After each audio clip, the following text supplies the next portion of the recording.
All right, cool? Cool. All right. Hola, ¿cómo estás? Welcome to another episode. Today's episode is going to be absolutely huge. We have a bottle of tequila that was actually the beginning of when tequila got started. The bottle itself is handcrafted and it's taken over 10 years to get to where we are right now. And on top of that, our special guest is one of the fastest growing influencers on the scene. He has an incredible background and we're going to figure out how exactly his secret has been growing to get him to where he is and where he's going in the future. So let's get into it. Octavius, how are you, bro? Good. How are you? I'm good, man. Good. Excited to be here. Try this fantastic tequila. What's your view on tequila? Usually ends up with either me getting into a fight or someone getting into a fight with me. How many tequilas is that? So we make sure that we don't get that far. No. I'm just joking. But I have seen people take tequila to the extreme. Usually, like not myself personally. I'm a happy drunk, but some other people. Well, on today's show, you've got a brilliant tequila that's here. This is from Jose Cuervo. People would know Jose Cuervo from one of their not so good tequilas. It's their gold version. Usually you see it at cheap bars. It's very golden. It does not taste good. However, they have their Reserva de Family, which is a special brand of tequila that they only do small batches with. So usually on the show, this is already poured out, this is all ready to go, but I wanted us to really take the time to appreciate this bottle. And if you want to just take this, just explain to everyone kind of what you're seeing here in detail. Honestly, it looks like, when I look at the glass, like something you would see at like an art show where they're like glass blowers where there's like little micro bubbles inside. Kind of gives it a sense of being like really handmade, craft oriented. The wax stamp is obviously not made from a machine. You can just tell by its slight imperfections, which gives it a really artisanal effect. And yeah, it looks like you can just open it up, rip it off, and there's like an actual piece of cloth. It's just looks really cool. Do you want to see if you can rip it off? Want me to try? Yeah. Oh no. I have no idea how to rip it off. Let's do it together. You hold the bottle. Teamwork here. Oh, that's how we do it. Bam. There we go. Sweet. There we go. Ooh. Oh, that's nice. Good sound. Oh, she does smell. Sounds like I'm not going to get much work done tonight. Okay, so first of all, we're going to do the classic neat. We're going to smell it. We're going to smell the aroma. And then I'm going to give you a little background of how this company actually got started. Should we give it a little spin? Yeah. Cheers, man. Cheers. So what do you... Strong but smooth. Extremely fresh smelling. A little bit sweet.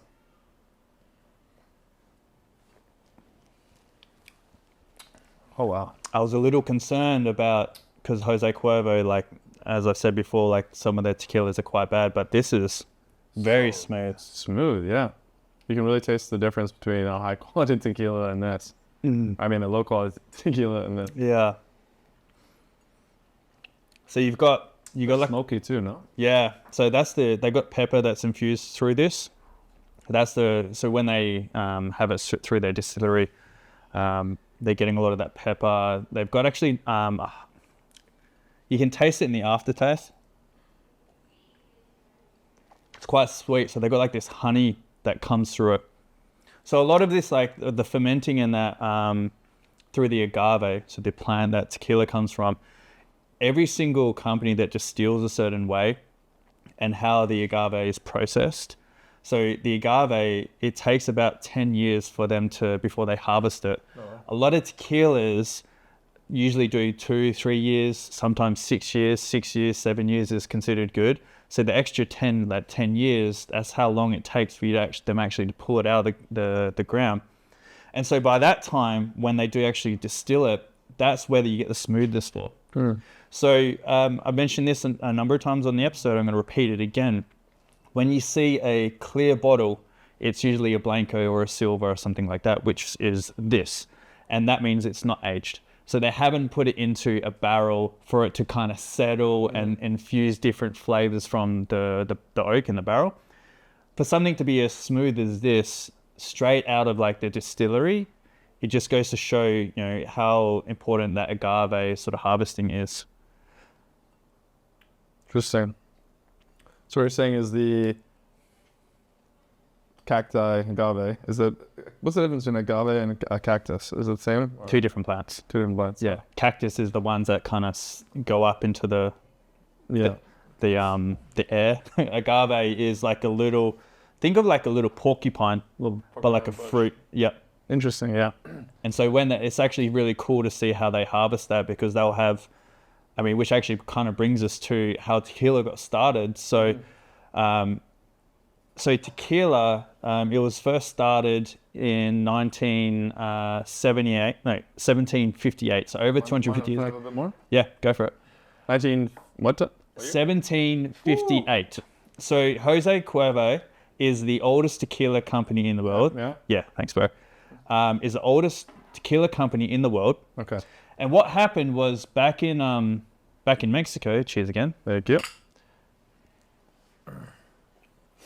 Back in 1758, Jose Antonio de Cuervo was given the rights by King Ferdinand VI to produce to get the land to be able to produce tequila. Interesting. And be able to grow agave. Did they know about it already, sort of? Or? Well, back in years and years and years and years, Mexico has always had this in like family traditions and generations, where they've had their own little agave and then made their own little distillery. But this was the first one at scale where someone's giving land on ownership, because remember, the Spanish came in and, you know, they took over Mexico, you know, to what it is. So the king then gave grants to indigenous Mexicans to be able to actually have ownership of land, to be able to produce something like this. So this went on. And then in 1795, it was King Carlos. He issued a decree from Spain on the license to be able to actually distill and distribute tequila. So first it went from having ownership of land to actually grow the agave. Then 1795, they were given a decree, hey, now you can start distributing it and creating it. And that was coming off the back of Prohibition. Oh, wow. So they weren't allowed to do any of this. And then times have changed. Prohibition back then too, eh? Back then, yeah. Wow. Yep. And then, so that was taken care of. That was the first license they produced. And then 1800, I did the first episode of Tequila High Club. We had 1800 reposado. 1800 is considered as kind of like the first time when tequila was ready. It was the first time when barrels were actually really ready. So in 1795, they got started, and then 5 years later, they started playing with the first barrels were coming out. And then it was 1812 was the actual first distillery that officially got started. And that's when Jose Cuervo, their distillery, got started. So that's when the company really started growing. But they've like exported it probably back to Spain and throughout Europe, or? No, so they kept it within Mexico, and then they started exporting it to California. So 1852 was the first export to California, to America. So, and that's really where it kind of started taking off. And tequila this day is all because of Jose Cuervo, of what they've done. So it goes a little bit further. So Jose Cuervo, so usually, and you would have seen this back in movies where, if it's whiskey or moonshine, it's always in big barrels, right? Yeah. So Jose Cuervo is the first company to individually bottle tequila in bottles like this.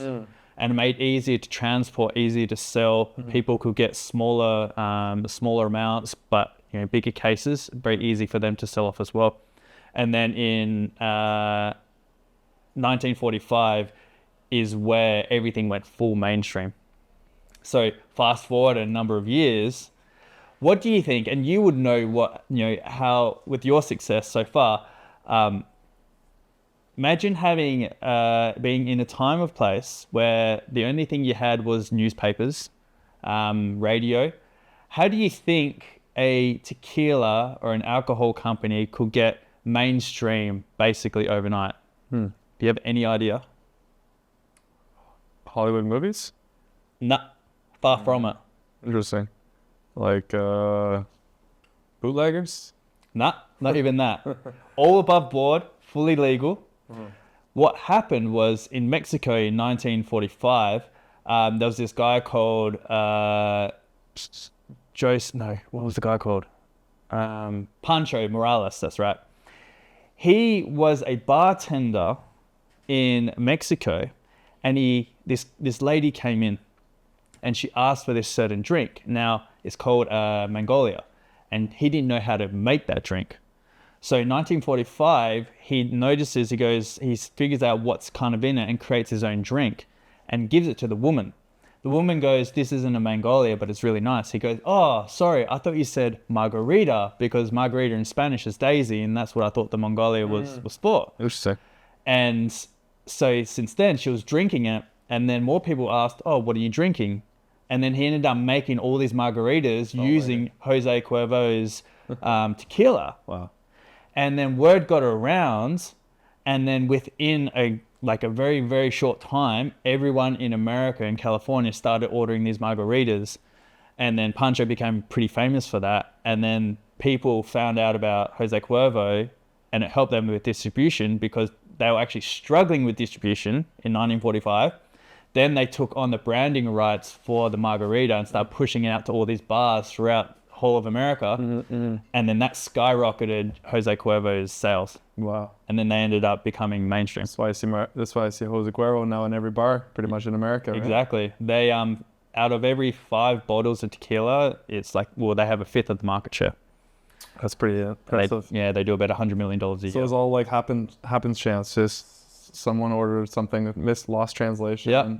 And then all of a sudden, the drink tasted good. I love margaritas. Yeah. It's one of my favorite ways of drinking tequila. Spicy margarita, classic margarita. Yeah. It's groovy, man. So that's the story of tequila. And then it was 1975. They got a destination of origin. So you know how in Scotland, whiskey can only be made in Scotland. Yep. Champagne, France. Well, tequila is the same. Tequila got the same trademark where if you want to call it tequila, it has to be made in certain states of tequila. And one of the most important ones is tequila, Jalisco. And so that's the story behind. What if a drink was, I guess, because then you have bourbon, whiskey, and you have Scotch, right? Scotch is limited to Scotland. Basically, it's whiskey, but it's from Scotland. Is there anything that's like, what would something be called tequila if it's not from these places? Does it have another name? There has been people that have tried to create very similar, and you just can't call it tequila. Like there was word going around where people wanted to still get the agave and then do it over here in Indonesia, but they were going to call it like barley tequila or something like that. Tequila. Yeah. Now the interesting thing is because of like the decree and what how getting the destination of origin, when you look back into like the Spanish kings and everything like that giving the okay for all of this, the power that tequila has to go back for generations and back into like the Spanish like Catholic Church is crazy. So a friend of mine has got this company called Religion Tequila. It's one of the best tequilas in the world, and he originally had a cross on the logo for Religion Tequila. Yeah. And the Catholic Church found out about it, and they ordered him to change the entire branding of the bottle. So they had to change everything. They were going to shut their whole company down. What? Not like a suspension, but shut it completely down. Did they have the power to do that? 100%. Yeah, 100%. Is it through like connections and stuff, or is it even like illegal? I mean, when the Catholic Church comes down and says something, they've got a lot of power to be able to... levers to pull, yeah. Yeah. So, and that was many years ago. And so that kind of made me understand the power of how important tequila is to, one, Mexico, but then also how much it can actually go back with powers behind. So that's the story of Jose Cuervo and the Reserva today. And here we are today in a studio in Bali enjoying a nice Little sippy sip. A little sippy sip. Let's now have a shot, bro, because I want us to get into the story of you now and figure out what's good. Oh, shit. Man, that's smooth. When I say woo, it's usually like, whoa, man, this was woo. That. So the best thing is, how many times have you had orange after a shot? No, normally not very much, but normally I like the lemon because it's the tequila is so strong and bitter. Helps, I guess, to counter it. But I think with this tequila, definitely orange is nice.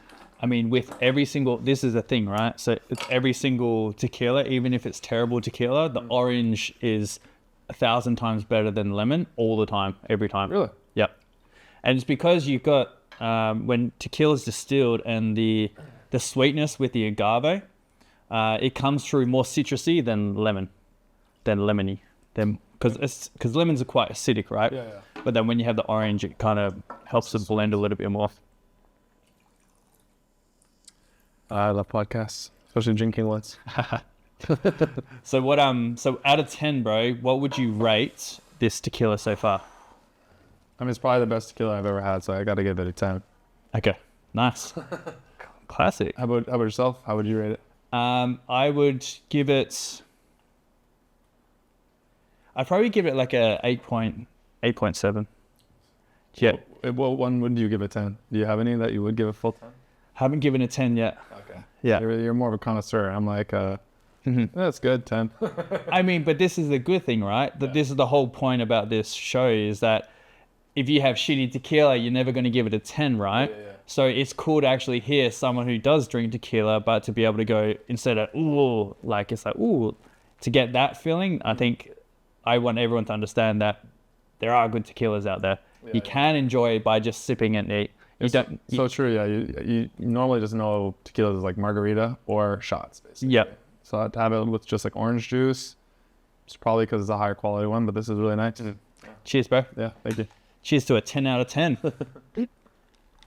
Okay, man. So let's find out the story about you, bro. Where you from? I grew up in a small town in southern Canada. They call it southwestern Ontario. It's actually like more south than Detroit. Our claim to fame, it's the most southern town in all of Canada. So for being very northern country, it was south. And then how did you get to Bali? Bali I came for during the pandemic, and which is actually kind of funny because right before the pandemic happened, I had an opportunity to actually come to, I think maybe it was Sumba or one of the other islands, but I was going to do like social media / yoga exchange where I would do yoga and social media in exchange for like place to live. Is that at Alamaya? It was a surf camp somewhere. Okay. I'm not sure. I forget what it was called. But like literally I was like looking into it. I had two options at the time, that or keep pursuing my business in the UK. I was literally going to show up at my potential investor's door and just be like, it's time to invest, man. Come on. We've been talking for a year and a half. And then the pandemic hit. And then like I was locked in Canada for 6 months, 9 months. And then I was like, I got to check out Bali. There's something just kept pulling me here. I thought it'd be a little bit easier to enjoy because when in Canada during the pandemic, everything was like closed. We had like moments of time where you could go to the gym, moments of time where you could like go to a restaurant, but otherwise, Canada's already a pretty hard place to live in the winter regardless because it's so cold. But imagine now getting cut off of all your things that you can do are indoors and you can't go anywhere indoors. So Bali just seemed like a breath of fresh air. And then immediately I fell in love with it. When I got here, it was just like good weather, good people, easygoing culture. It's a place where you can also live pretty comfortably as someone from a developed country. You have your expensive, beautiful restaurants, etc. Lots of people who speak your own language. But then at the same time, you have this opportunity to live sometimes more cheaply, experience more cheap things, but also experience something that's a very exotic culture like Balinese with their ceremonies, the Hinduism, and just the variety of like foliage on the islands. And amazing, right? The mountains compared to the beaches, etc. Yeah, it's nowhere like I've ever experienced before. So I'm happy to be here. Cheers to Bali. Cheers to Bali. So what were we doing before coming to Bali though? You said an investor, because I understand what you're doing now. It's very heavily, the brand is in real estate. Yeah. I know you've got a project as well. Yeah. What were you doing real estate before coming to Bali? I worked in some marketing aspects of real estate before. My parents were real estate agents. It's funny enough, like 5-10 years ago, I made my parents some videos that I was trying to have them promote online, trying to create viral videos for their real estate agency. And to be honest, my mom was just too embarrassed. So we produced the videos, and then she was just like, I don't want this to be online, blah, blah. But they're pretty funny because what we did was, essentially my dad loves Star Wars. So we basically make this drama about Darth Vader being a real estate agent. And so like if clients didn't want to buy, he would like choke them to death or something like that, or he would convince them to buy with the Force and stuff. Oh my God. Do you still have these videos? I do somewhere online. I could. Oh my God. That'd be so funny, bro. Your dad sounds like an absolute lord. Yeah, he wanted to like, he was just all about it, but my mom is more conservative when it comes to her public image, etc. So that was like my first marketing stint into real estate and whatnot. But before this, I was actually raising money, and I did successfully raise money during COVID from UK film studio called Twickenham Film Studios. They won the Academy Award for Bohemian Rhapsody. They did the sound design for that in 2019 and won Academy Award for sound design. But they're like London, UK's oldest film studio. It's been around since I think 1905. Mm-hmm. And the investor, this is actually a funny story about me, but a funny story about like life in general. The investor's name is Sonny Vora, and he's a great guy. But the reason he answered my email, because I spent thousands of emails trying to raise money for a comic book company that was going to try to like growth hack comic book and IP development into like feature films, into video games, etc. I had a pretty strong vision for this company. And I sent thousands of emails, mostly never getting a response. And he said, the only reason I responded to you was because of your name. And what was crazy serendipitous about that is that my legal name isn't Octavius Ra. It's a name I gave myself when I became a writer, which then led me to this guy, Sonny. And Ra is the Egyptian word for sun god of Egypt. And like the idea behind that was because I actually wanted to explore moving places like California or Australia or places like Bali. I wanted to chase more sunlight literally in my life. And my investor's name is Sonny. And he said the only reason I answered, yeah, isn't that crazy? Wow. Only reason he answered my email was because of my name too. So that's what he said. And then of course we developed a more professional relationship beyond just superficial name titles, etc. But yeah, so I came to Bali, and I'm still working on my comic book company, etc. But there were some delays with some funding. There were some delays with some partner issues as well. So during the NFT bull run, it was a really interesting experience because I had a chance to sort of visualize, if you could do any business, what would you do? Because everything seemed to be possible in terms of fundraising for companies. And I started playing around with this idea with like living. I was living in Bali for the first time, and I really liked living in Bali, but I felt like there were some things missing wherever I stayed. If it was a hotel, there was something missing. If I stayed at a villa, there was something missing. If I stayed at a guest house, there was something missing. And I started working at what was missing, etc. And I wanted to create a vision for a company that would like have everything that would be potentially needed in the location, and then have these locations all around the world. And the idea there is that whoever you are, wherever you are, you can travel to these locations, be a digital nomad, and just plug yourself into a really good quality community, really good quality living experience that satisfies your needs. And those needs are based on what I call the 4 pillars of a good life: health, wealth, happiness, and purpose. They're 4 pillars that, if they're equal, will keep your roof really strong, right? Balanced. Because if you have happiness, it's really important. But if you have no health or you have no wealth, then you're just happy, but you have a pain and you have suffering and other elements. And if you have health, wealth, and happiness, is good, but if there's no purpose, no direction, you might feel lost. So I figure that in a way that's my own like Maslow's hierarchy of needs, and I want the brand to be sort of guided by this, so we don't ever like sort of get off course in a sense. Does that mean, because we see this a lot, especially around here in Bali, would you, if you want to create a good community, because there's a lot of people here in the community who talk a lot of shit and haven't actually got the skills or anything to back it up, right? So for something like that, if you do want to create a really good community somewhere, you can go and tap yourself into a proper community. Would you vet people coming in, being able to be a part of that? That's interesting. Kind of like something where it's like a private members club in a way. I mean, there can be levels to it, right? Obviously, because you want everyone to be in there, but to really get into the top to make sure that, hey, if I'm going to go here, I'm going to spend $1,000, $2,000, $5,000 for a year or whatever it is just to get into this. I know that everyone's going to be vetted. I'm not going to have my time wasted. Yeah, that's an angle to think about. I hadn't really thought about it on that level.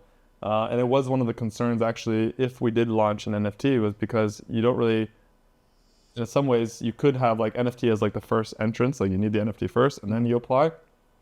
But generally speaking, with the NFT world, it's just like you have the NFT and then you're a member regardless, right? So one of the issues I thought with that was like, what if the NFTs just go to all sorts of like people that aren't cool and whatnot? Would we have to create a different level? And then as the bear market sort of set in, I just started thinking like maybe, and also the SEC started crack down on NFTs, because one of the things is I wanted to create make it into like a REIT where it had like ongoing residual income to basically the people who help build the community and the resort should get some return on investment. So the new laws and the current market, it became a little bit untenable to like launch something like this. So I just started thinking of it more as a traditional real estate company, a real estate brand that maybe later on we can have some Web3 component to. But in terms of the actual community stuff, like you're saying, I would say I don't have a definitive answer on that right now, but it's definitely something to think about. I do think that I would like the community to be accessible. Not the only barrier to entry shouldn't be like financial in my view. One of the concepts of it is that you can live on site in these luxurious rooms. You can buy a room as an investment and take off and it's rented out for you, for example. But I think one of the interesting aspects is you could just pay like a membership fee and have access to our like luxury co-working space, spa, gym, community, and live down the road in a very cheap guest house. So it's more being vetted on like values. So I would say it will sort of ideally kind of like vet itself versus us having to have like a stringent membership process. It'll just be like, this is the kind of place we want to create and this is our values. And one of those things, ironically, is that I don't want it to be too focused on drinking or partying. I want it to be more focused on other things. But health, wealth, happiness, and purpose, I think on the happiness component, drinking is could be a part of that, right? Yeah. It's just not like, it's not like a beach club. It's not like a resort where it's mainly for vacations, which most resorts are all about. A beach club, partying where it's all about. It's more focused on people like probably similar to yourselves or a lot of digital nomads who are doing really well for themselves, but sometimes want to be in Bali for only 2-3 months, and then they want to travel to, say, Mykonos, or they want to travel to somewhere cool like Dubai or Costa Rica. So they can go there, plug in, and it has all your needs in one spot. So it makes the continuity of their lifestyle much more easy, right? They have their community where it's like high-end digital nomads, professionals, etc. There'd be a podcast studio, for example, on site everywhere. And we'd have a resident podcast, but then we would also have people renting the room to do podcasts themselves. Yeah. I think that makes a lot more sense. Because I'm all for people who, especially coming to Bali. Yeah. I mean, there's a few places around the world where you see digital nomads. Costa Rica is really good for this as well. We're trying to do this in Kuala Lumpur because the tower that we have. Where's Kuala Lumpur? In Mexico? In Malaysia. Oh, so Kuala Lumpur. Yeah, Kuala Lumpur. My accent. I was like, Kuala Lumpur, that sounds like a great Mexican city. Where are we going? Where did we go? Lots of cocaine and hookers. So we've got that, and I understand that, and I'm all for people who want to live the bare minimum so that they can focus on their business. Yeah. I have nothing against that at all. And I think it's one of the smartest moves, because if you were going to try and build a business, whether it's online or anything like that, you work on it. Like if you're living in Canada, if you're living in Australia, your overheads are extremely high. Exactly. Even if you're just a sole trader, right? Yeah. But if you could save up the money to be able to come over here, go live at a guest house that costs you $400 for a month. Yeah. And then go network. Yeah. But then if you had something like, is this the mermaid? Mermaid house. Is the mermaid house, right? If you had the mermaid house, then that's a great way for you to be able to come in and then network. Yeah. And sure, you might be building your business and haven't made it, but at least you can still make connects. Yeah. And you're still putting yourself forward into that atmosphere. Absolutely. So the overall brand actually is called Houses Project, because I foresee it being in like 3 geographic weather locations. Mermaid House for seaside resorts or seaside communities. jungle house for like somewhere that would be like Ubud or interior of Costa Rica, jungle. And then a teddy bear house for somewhere that would be like in the mountains so people could ski and snowboard. Because also another thing is, wouldn't it be nice to take off for 2 months, do a snowboarding or skiing trip? Are you into that at all? 100%. I love snowboarding. But then you have your community, your co-working space, your podcast studio, your offices, your healthy foods. And the foods also, for me, I suffered from a lot of digestion issues. So when I'm traveling, it can be like a big stress to figure out where can I eat, what I cannot eat. And places that serve like macro dinners, kind of like dispensary that Body Factory has, is really good for me because I get to choose every single one of my ingredients that goes into my food. So what I like about that is it's pretty flexible, depending on if you've got the vegan diet, you've got the keto diet, you've got the sensitive stomach diet, whatever it is. It's really good to have like nutrition that also can support multiple facets of individuals as well. But like you said, obviously some of the rooms on the resort are gonna be expensive, right? They're gonna be luxurious. We want to attract people also who are making $200,000-$300,000 plus per year and have a abundance of money to be able to spend. But it's like we don't want to like cut off the person who's ambitious, got the right mindset, but just can't afford an expensive room, so then he can't go to the community. No, he can. There'll be more affordable, more like dorm-like places that will be on site. But then obviously if they can even cheaper than that, like a guest house, and then they just need to pay the membership fee, and then they get access to like their healthy living is taken care of. Their wealth being the second step is really important because what do you need nowadays to be wealthy? You need great connections and you need great internet connections. Those are probably the two most important factors. I mean, internet, it just seems a no-brainer to have like the highest quality internet possible so that everyone has access to making money online and stuff like that, especially digital nomads. That's what they need. I mean, imagine you rent like a $10,000 a month villa and then you show up, the internet sucks. They said it was good, but then it sucks. And then you're like, okay, fine, I can afford this. I'm going to bring the internet guy in here. But by the time the internet guy shows up to like upgrade the cables, you may have already wasted 2 weeks of time, a bunch of frustration. So time is money, and you need things to be smooth, and it needs to be like no headaches. So that's one of the big things that I foresee the Mermaid House taking care of, is like all the little details that are frustrating when you first move into a new place. Like, where do I do my laundry? Is it going to be a good laundry place? Well, we'll do your laundry for you. We'll make sure that no matter what your diet is, you can eat here. We'll make sure that your internet's going to be okay. We'll make sure your community is going to be good and you have a good gym, etc. And so you can just plug into these different ecosystems. My concept for the membership component is that if you're a member and you're staying at the Mermaid House and you're traveling all year round, is that there'll be two companies. One company for the management side and the brand, and the other company is actually the underlying asset, so the land that's being owned. So actually, as you pay your monthly like $2,000 a month rent fee, or some more expensive villas or locations might be like $5,000 a month, a portion of that goes into essentially buying a piece of the fund.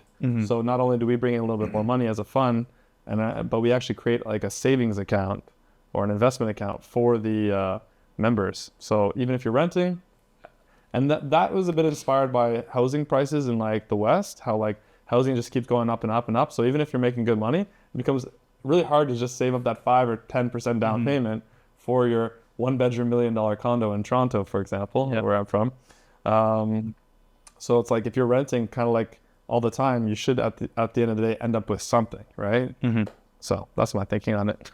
That's a cool point, because that's the model that I follow as well. And especially here in Bali with real estate crazy, I've seen people who have like done their PT PMA, the company here, and then they've done all the renting and everything out with the land and the IMB as well. Whereas they should be splitting it and being able to have the ownership of the land, the property, but then having another property management company to actually facilitate all the rentals. And that way you split the assets apart, and it's better for taxes and everything like that as well. And you can build that savings equity within that and pull it to the side, which is cool.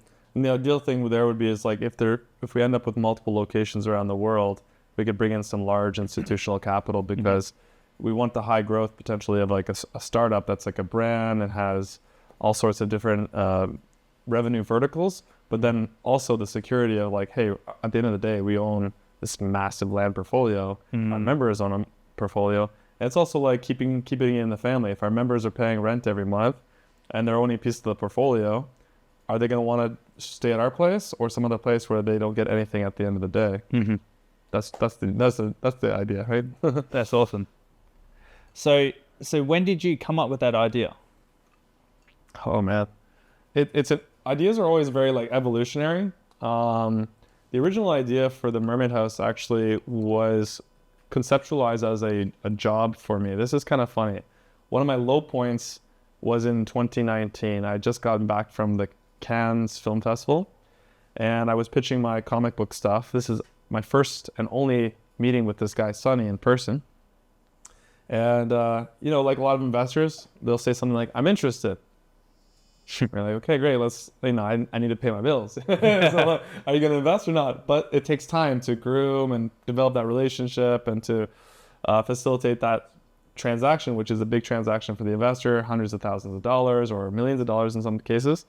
So at this time, I was staying with my family in my hometown. I just gotten back from this like trip to Europe, and it was like the high and the low, right? I just spent all this money in Europe, spent all this time in Europe, almost closed an investment deal. Now it's like, got no revenue. I'm living with my parents for a little bit, and I had some spare time. So of course, what am I going to do? I'm going to open up Amazon and watch some. I ended up watching sort of like a dramatized documentary about the life of Hugh Hefner. This is weird. It gets like, how did you come up with the Mermaid House from this? This is why it's like an evolutionary step.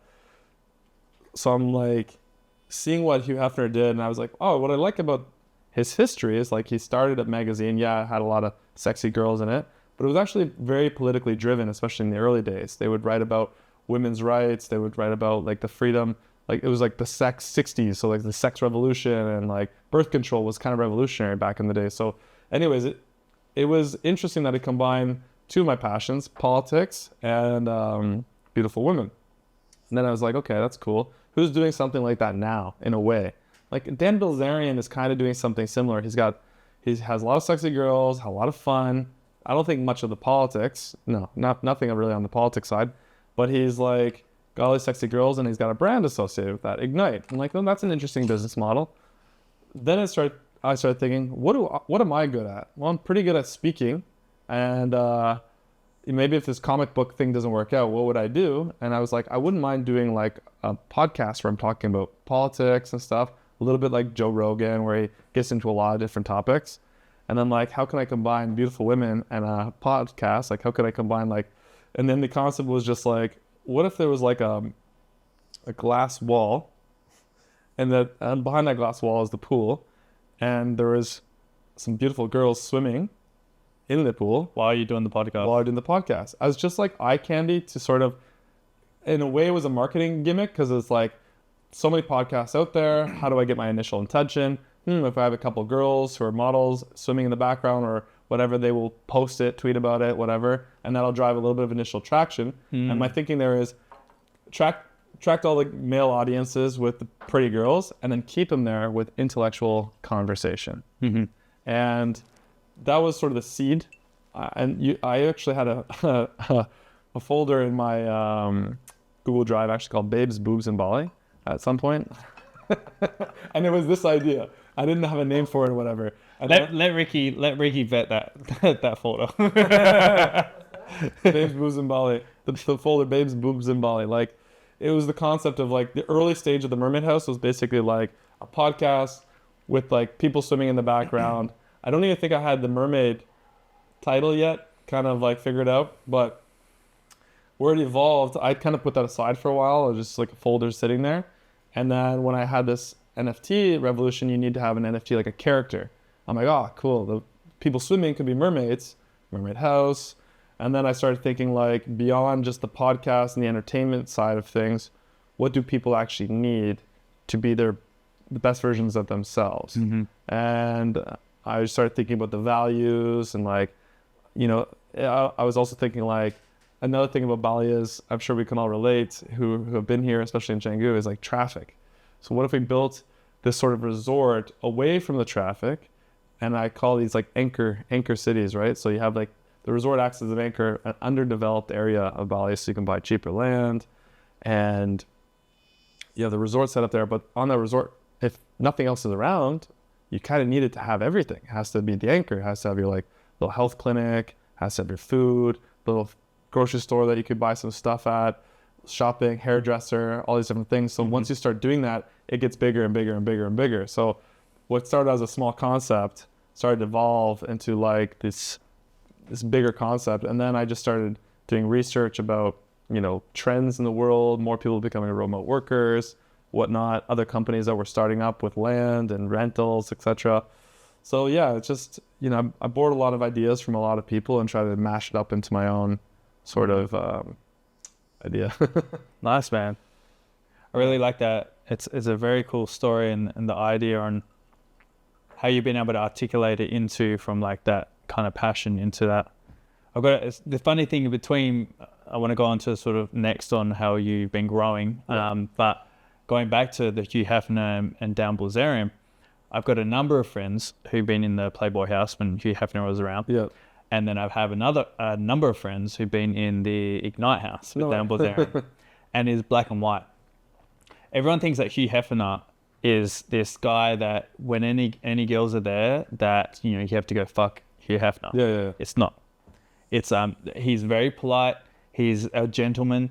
My girlfriends have seen girls try to like kind of like sleaze on him, and he's like kind of like fuck off. He's very respectful. So kind of seeing the position that the brand that he's made himself to who he actually is at the core. Then you look at Dan Bilzerian. I've got a lot of friends who have stayed at his house, and they'll get texts to like, hey, come suck my dick, like shit, crazy shit like this, right? So there's a difference, but kudos to Dan Bilzerian, because Dan Bilzerian doesn't give a fuck, and that's his life, and he's happy doing what he's doing, and so I have no qualms about that, right? Yeah. Do whatever the fuck you want to do.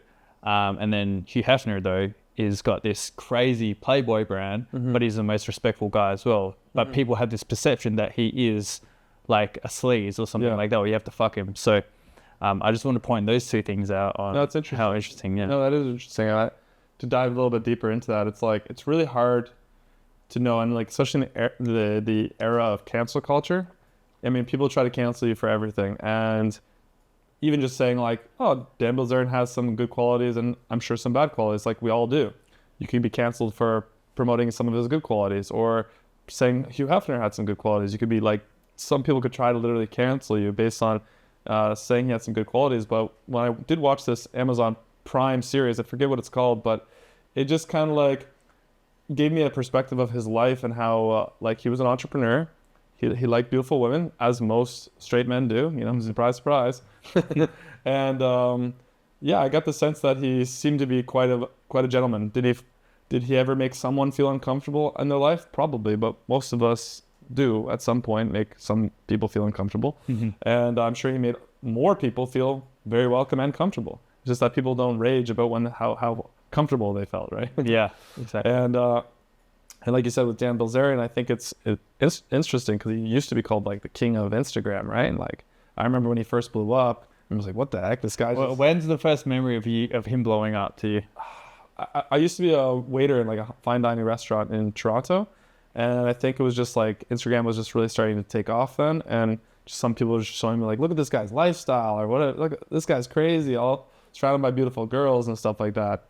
And to me, it's great. I think it's based on everyone's personality. So for me, it wouldn't satisfy me just to be around beautiful girls and shooting guns and driving ATVs.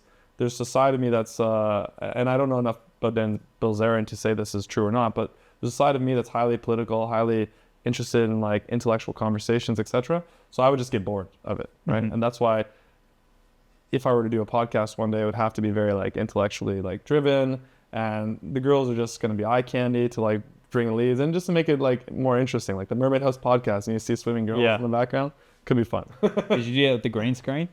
No, I want a real. I know you want a real thing, but like in the short term, right? Could you do it with a green screen? Could, but I wouldn't. Nah. It makes sense, because the last video you put out, there was you were in a house that my mates used to rent, and you're looking through the in the room with the window into the pool. Oh yeah. Yeah, and I just laughed at that. Which one was that? Was that the one in Ubud? No, there's one in Canggu here. It's not the It's the one with like the container. the bridge house. Yeah, the bridge house. Yeah. Yeah, we haven't posted that, but I guess we probably saw some of the stories. I think that was on your stories. Yeah. Yeah. Yeah.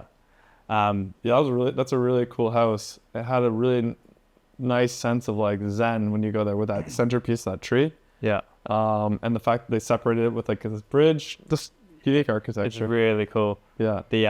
So the cinema room used to be like our friend used to call it the what do you used to call it? The space no. The space center, space launch or something like that. Yeah. And we used to always end up back there like after like a big party, like every Friday and Saturday through COVID. It's pretty fun. Yeah, it was a really nice villa. Yeah, that was a fun villa tour for sure. Yeah, I really liked seeing the glass windows into the pools. I think one of my favorite villa tour was this villa called Millie Ways. It's in Ubud, and it has a completely glass bottom pool. And it's a ceiling of the main living room, which is like in meters is probably like 15, 20 meters. In feet, it's like 50 foot or something like that. Just a really big. I could be wrong about those numbers, by the way, but like a really high ceiling. And I like those little elements, even though it would cost so much money to do something like that. It just adds such a unique feel to the place. Like you look up and there's someone swimming above you. That's cool, right? It's nuts, man. That was like our last villa. We had Mandela, the house, and we had two pools there, but we had an upstairs pool where you'd be having a barbecue, and upstairs you look at the pool. Glass bottom? Yeah. Oh, yeah. Glass bottom. Yeah, that's actually one place that there's a lot of people who've done stuff there. Yeah. But that's probably a cool tour that you do. Yeah, I think that even in London right now, there's like a tower, 2 towers, whatever, and they're connected by a pool. Yeah, that thing's that's crazy. Yeah. Because, I mean, if you're wearing goggles, you can see down. And you're just like, be careful. I hope this thing was engineered properly. Yeah, exactly. Hopefully it's not done in Indonesia. Let's talk about this then. So, the videos that you've made, absolute virality. Now, you obviously understand how the algorithm works. You understand because you were talking about how to make viral videos with your mum and dad, like the Darth Vader stuff, which I think is genius. Yeah. When did you start posting these, can I take a look at your rent videos? Yeah. Because the growth, when I caught onto you was roughly when you were thinking about 30K. And now you're far, far ahead of that. When did you start to go, hey, this is a thing, I think I want to try it out? Or did you go, I'm pretty sure this is going to be sweet, or this is going to kick off? It's an interesting question and probably a more, I don't know, ironic answer. The night before I left Bali, I had this, left Canada for Bali, I had this epic disagreement with, at the time, my girlfriend, who was soon to be my ex. And because of that, it really shifted my state of consciousness, and I was packing stuff. I left my laptop in Canada. So when I came to Bali, all I had was my phone. And I was also told by a mortgage lender in Canada that I would be able to secure a loan through some of his private lenders for a hotel. So I didn't think I was going to start right away doing these like TikToks or villa tours or whatever. The plan was to buy the hotel, turn it into the jungle house, and just focus on that. And funding fell through, had no laptop, really didn't want to sit there and reach out to investors anymore asking for money. I was kind of tired of it because I spent the last year reaching out to investors for capital, for the Mermaid House, and just coming against a lot of different walls and feeling kind of bored in a sense as well. So I have this phone, and I'm like, and I see this guy in New York. He's making these videos. He's the GOAT. Shout out to Caleb Simpson, just doing these basic video tours. Hey, excuse me, how much do you pay for rent in Bali? And in New York. And I was like, I can do that for Bali, which would be good because I want to get into real estate. And even if the Mermaid House doesn't happen, on a very basic level, it'd be cool to be involved in real estate in Bali and somehow, whether it's villa development or sales. So it'd be good to be known as someone who knows about villas in Bali, get some eyeballs, attention, etc. And that format seems to work for him. Maybe it could work for me. And also, I always want to do more content creation. One of my dreams is to be an actor. So it was like, this is an opportunity for me to do something. And the other aspect of these types of videos, which is so brilliant from a creator's perspective, is You don't need to get a friend involved. You don't need to like have someone holding a camera. The editing is pretty simple. You're the cameraman, the director, and you're the narrator, and you're involved in it. So it's great because you don't have to like the infrastructure coming from someone who wanted to design $100 million resort to being like, I just have this phone. That's all I have right now. Very little capital, but I got this phone. And I was actually staying at one of my favorite places in Bali. Shout out to P&B Hotel, which has now the Seoul rooftop. Yeah, it's amazing. I stayed there during COVID, and I stayed there in my first month when I was here in Bali. Pretty affordable place, all things considered, but it's on the edge of Perairan. If anyone who's been to Bali or if anyone is coming to Bali, check out P&B Hotel. You're not going to get the most luxurious experience, but you're going to hear ocean from your window. You're going to see ocean. Nothing's in the way, and the staff are amazing. So I was staying there, and I was like, first things first, let's see if this works, right? So I asked one of these servers from the Seoul rooftop, like, hey, can you just pretend to be renting this place and just say you pay like $1,000 per month? He accidentally said 10,000, so it kind of worked out per year. So I changed the caption to be like, I pay 10,000, then I put like per year or whatever. Yeah. And yeah, it's about $1,000 USD per month, and it was just great. We did a tour of the place on the rooftop. It was really cool, and then we did a tour of the room. And he was just pretending to be living there. It was really funny because he actually had like the branding of the restaurant. He had the apron on. I wasn't planning to post it. It was literally a test shoot to see if like mic quality was good, the sound quality, could I edit it, all these different things. And then I started doing some other ones, and they did pretty well. And I'm like, a couple weeks later, I'm like, you know what? I'm just gonna post the one from the first one, the test shoot, just to see how it does. And it was one of my most viral videos. It went super viral on Facebook, TikTok, Instagram, and it actually led to the owner of Atlas reaching out to me to say, hey, can you come to our place and make videos about our beach club now? So yeah, it was very serendipitous. So Who was that? who reached out to me? Yeah. Ivan? Yeah. Tanjaya. Ivan. One of his staff reached out to me, actually. Ivan's a great dude. Yeah. And then we got to meet him in person. He's a really cool guy. Ben's a really good dude as well.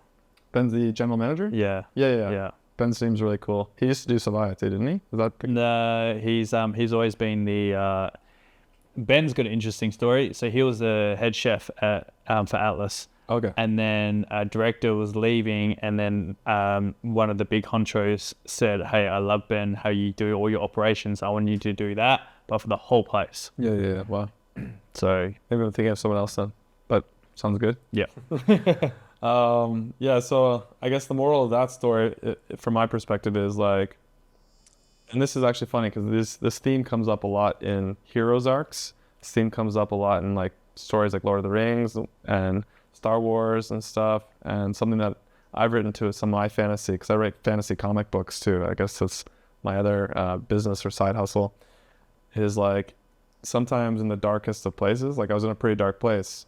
Investor had pulled out, lenders had pulled out, didn't even have a laptop, just got a phone. In the darkest places, just search for the light. I know it sounds cheesy, but that's when the light is the weakest, but also the strongest, most focused. And then just try something, try and see what happens. And it landed. And to be honest, when you said like, the algorithm, I also talked to a guy. He told me like, hey, listen, if it pops on TikTok, keep posting it on Instagram. Instagram's algorithm's like slower for some reason. It wants more consistency or whatever. And he was absolutely right. Like it popped off right away on TikTok. For months, I was only getting like 2,000 or 3,000 views for the same videos. I would get 1 million views on TikTok. I get 2,000, 3,000, 4,000 views on Instagram. And now it's almost the opposite. Now TikTok, it's like almost like TikTok wants to like bring you in with like a lot of quick views easily right away, get you like addicted to their platform. And Instagram's kind of like, patience, bro. We'll reward you eventually. But you gotta put in your time. So yeah, because that's it's because I like to look at. I'm very intrigued about the whole algorithm and everything works on every platform. And you look at TikTok, because you get the fast views. Someone who has maybe 5,000 followers, but could have millions of views on every single video. Yeah. But Instagram is really like, I look at TikTok for awareness, for social awareness quickly, but then I always look at Instagram to be able to build brand. Exactly. It's such a stronger connection. And I think it has a lot to do with the layout of the page in a way, because also Facebook's been really good to me as well. In fact, Facebook gives me the most views. Another one? And the most followers. Sure. This is delicious. It's good, right? But like, yeah, when I think of Facebook, I'll go on Facebook to go onto like the marketplace. Tell me more about Facebook, because there's been a lot of talk about Facebook is very hard to really pop up on, but you find, I mean, how many I have 302,000 followers on. how many videos do you have now like that are 1 million followers? I mean, 1 million views, sorry. I think around now I probably have across TikTok, Instagram, and Facebook, I probably have about 60, maybe 65 videos with over 1 million views. It's insane. And I've only done maybe 120 videos-ish. Of course, there's 120 videos, but like you get 3 chances, right? So some of those videos did, 5 million on TikTok, but like 200,000 on Instagram and 1 million on Facebook. One video on Facebook got me 20-something million views. And yeah, someone who was like really interested in becoming like a Hollywood director, producer, writer, actor, all those things. What I thought was interesting is when you see the amount of minutes that are viewed, and then if you divide it by like, let's say 120 minutes, which is the length of a feature film, I was kind of like astounded. I'm like, wait, if 1 million views is like, let's say 600,000 minutes time, because not everyone watches the whole thing, whatever, right? Let's say even 500,000 views. Then if you divide that by like 120, how many people watched a feature film of you? Right? And I put into that frame of like, holy crap, like 20 or 30,000 people just watched 2 hours of my life. Or you can say 500,000 people saw me for a minute or heard my voice for a minute or whatever. It's powerful, the social media and stuff. And yeah, I think it's important to think about what people actually want versus necessarily what you want to create. Also, shout out to my sort of advisory team. They were pushing me. This guy from New York, he's an advisor for some NFT companies, some pretty successful ones. And he was like, you got to make content to show your journey, to talk about the Mermaid House, so that like 6 months from now, when you've made some progress and investors see that you're still focused on it, they're going to be like, wow, I want to support this guy. And I kind of agreed with him, but at the same time, I was like, I need to go viral so I have views. I can't just like say, it's been day 1, still looking for investors, no results. Yeah. Day 2, no results. To me, it would have just been boring for the audience and for me. So I'm like, okay, how would I do that every like month? I do like an update video, but then the rest of the time we do something that's more entertainment driven that can capture a big pool of eyeballs, right? Because out of 1 million views, you might have 90% of people there just for the entertainment. 5% of people there are interested in Bali, interested in real estate in Bali. 1% of people that can actually afford to buy real estate or even thinking about buying real estate in Bali. 0.1% that are actually going to buy real estate in Bali or be involved in that. And then 0.01% who could maybe know an investor or are an investor. So, but I like that approach because it kind of flipped the switch, because I'd spent 1.5 years reaching out to investors. Now I've actually had people reach out to me and say like, hey, how can I be involved in this? How can I help you out? When are you launching, etc. And that's a nice switch of pace for when you're throwing all these darts at the board and putting all your energy into something, and it's coming in the reversal. It's it's brought me here to this beautiful tequila podcast. Nice to meet you. Nice to meet you too, bro. I was super excited when you agreed to do this, because I know nothing about you. Like, my friends have done a video with you. There's friends in your videos that I'm friends with. Nice. And I appreciate like the growth, but it's been really cool to sort of really understand more backstory on who you are and sort of where your vision is, which is very cool, man. So you're gonna join us in the Mermaid House or what? Bro, I'll be there for sure, man, for sure, definitely. And what about you?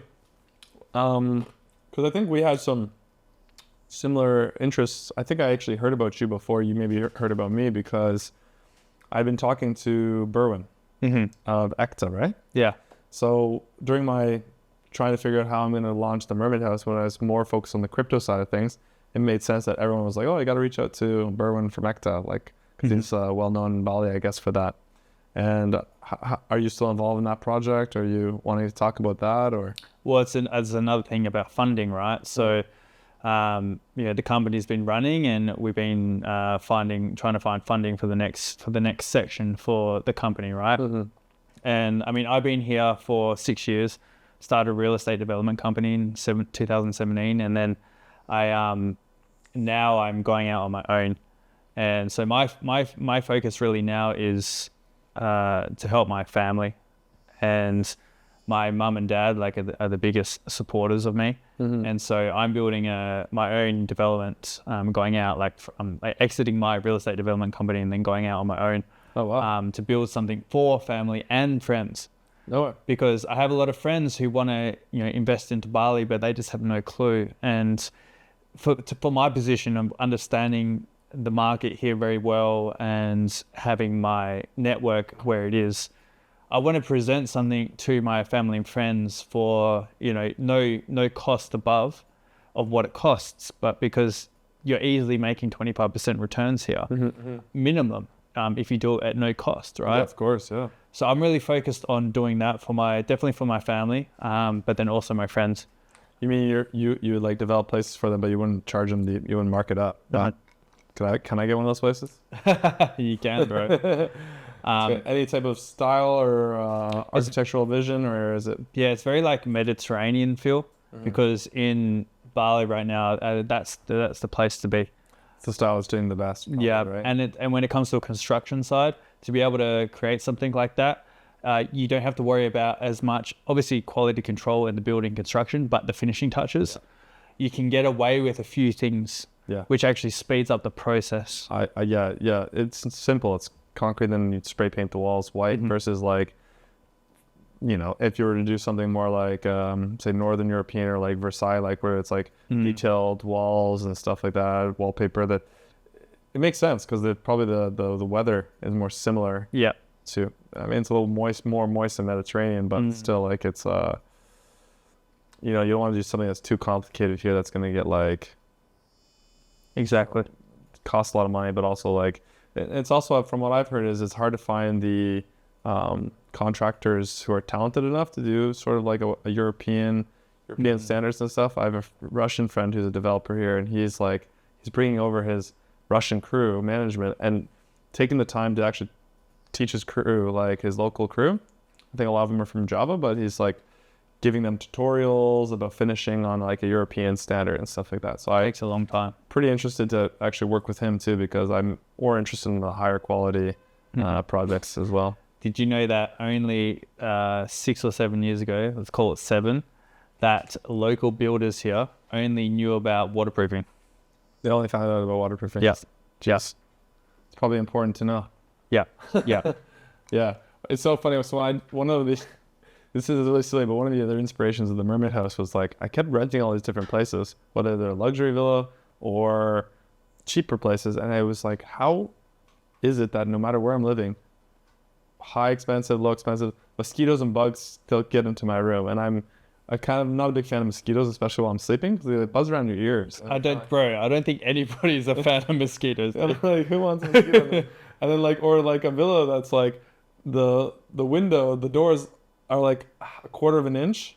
I guess it'd be like what, half a centimeter between that and the ground. And it was like, obviously mosquitoes, obviously bugs, obviously AC. It's all getting in and out. Mm-hmm. So just from like even from a cost perspective on AC, it makes more sense to just have like proper windows. But I think a lot of developers, they cut so many costs, and they don't build like these proper doors, proper windows and stuff like that.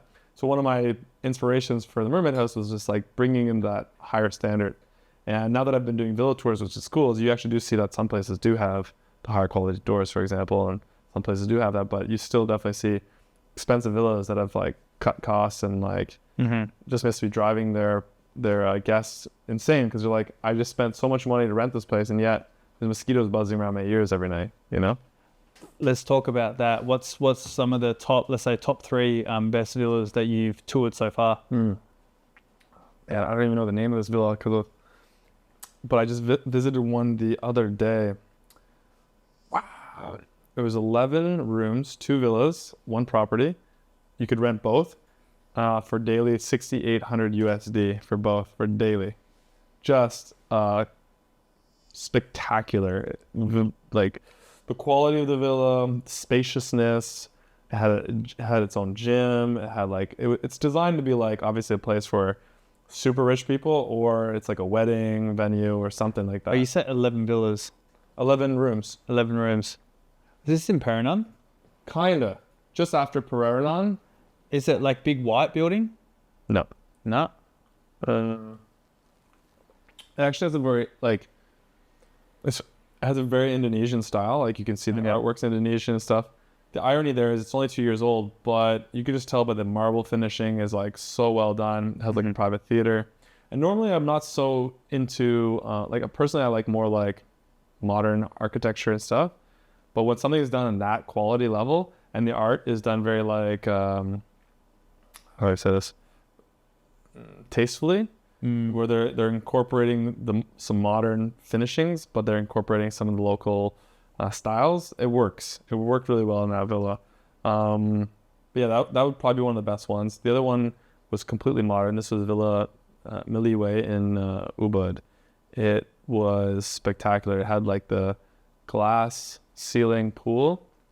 It had a hidden room. Like there's like a bar that you push the library door open, and then there's like a little bar inside. That's sick. It also had a stripper pole too in the master suite.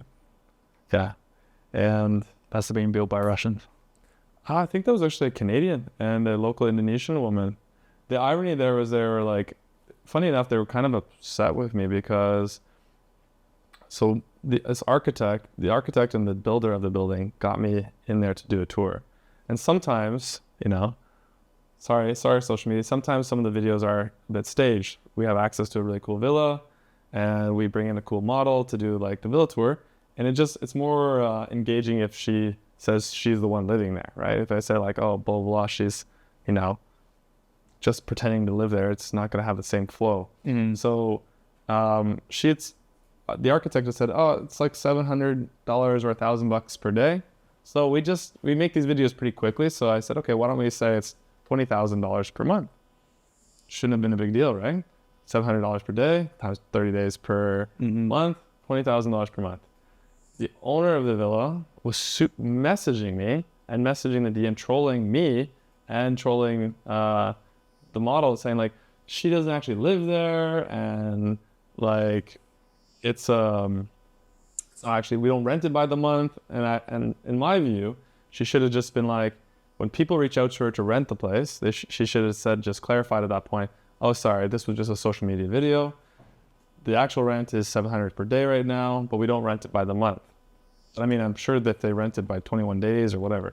So, but she was just like, it's not by the month. She was commenting on like everyone's response. It's not by the month. But I'm like, I'm doing you a favor by getting you millions of views.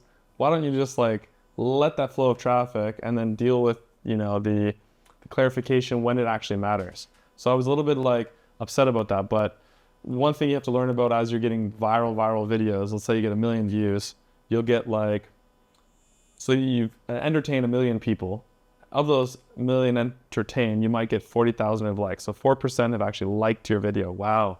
They've given you their thumb for a second. And of that 4%, only like another 1% of the 4% have actually commented. So not to take comments too seriously, not to engage too much yourself, because you can go mad, because a lot of the comments can be quite negative, and you just have to accept it for what it is, right? Mm-hmm. Yeah. I mean, but you've got a tough job right now, because you're the first person in Bali that's actually fucking done this. And like, because there's no one else that has gone out and done these viral videos of that. You see that all around America, New York, LA. Yeah. What do you do for a living? All these types of things. You're the first one, I'm pretty sure in Indonesia, on Can I Get a Tour? Yeah. I kind of even wanted to do like, what do you do for a living? I tried doing it at the beach a little bit, and I noticed people weren't so happy to answer. And it could be that because everyone's a life coach and they only make like $500 a month. That could be it too. But they sell 6-figure courses. Yeah. I also think it's like also a little bit about immigration like issues. Like people are a little concerned, like that's a big thing. Yes. Because even if they are working legally, because of the nuance of the law here, they're probably just paranoid. Versus like if you're an American living in America, you tell people what you do for a living. But if you're like a bule living in Indonesia, even if you're doing it all legally, you still are a little bit concerned. So it didn't really work out that well. I might try it again, but I think it'd be really interesting to know what are people doing for a living in Bali, because I can tell you, coming from Canada, I'm sure you can also relate to this coming from Australia or people that you know who are from Europe. How nice would it be to know, like, how do people actually get from point A and, you know, living in your city, little condo in Sydney or Toronto or New York, how do you get to that island lifestyle, and what kind of jobs are appropriate for that, right? I think you would go, my opinion, I disagree on that because of immigration. Because there's not enough people here. I'm not too sure. I think from you as an energy standpoint of going out and talking to every single person, the people who either have investors kit asses or working kit asses is very low. Then you've got to get the people who are on business visas, which is very low. But business visas then allows you to be able to work from here to do meetings and stuff. You can't do actual business. So the digital nomads, for sure, you might have to go to like co-working places. But then again, with your reach already, I'd be worried about, immigration, because immigration has done this before, that they will look at all the tags that you're doing and then they'll follow up and they'll who I'm interviewing, and they'll see if they're a tourist visa, which most of them are. Like 99% of all the digital nomads are on tourist visas. They they extend for 3 months and then they fly and fly out. So that's the problem. Yeah, I wouldn't want to be the guy known to be like, oh, this guy's approaching me. Run away because he's going to get me fucked. Fuck off, Octavius! I've got a tourist visa!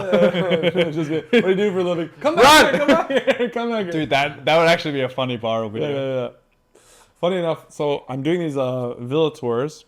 Then I got reached out by all these like restaurants and stuff. Hey, come have a free meal, have some free drinks, whatever. And I'm not, because I have a sensitive stomach, I'm not that big into eating out.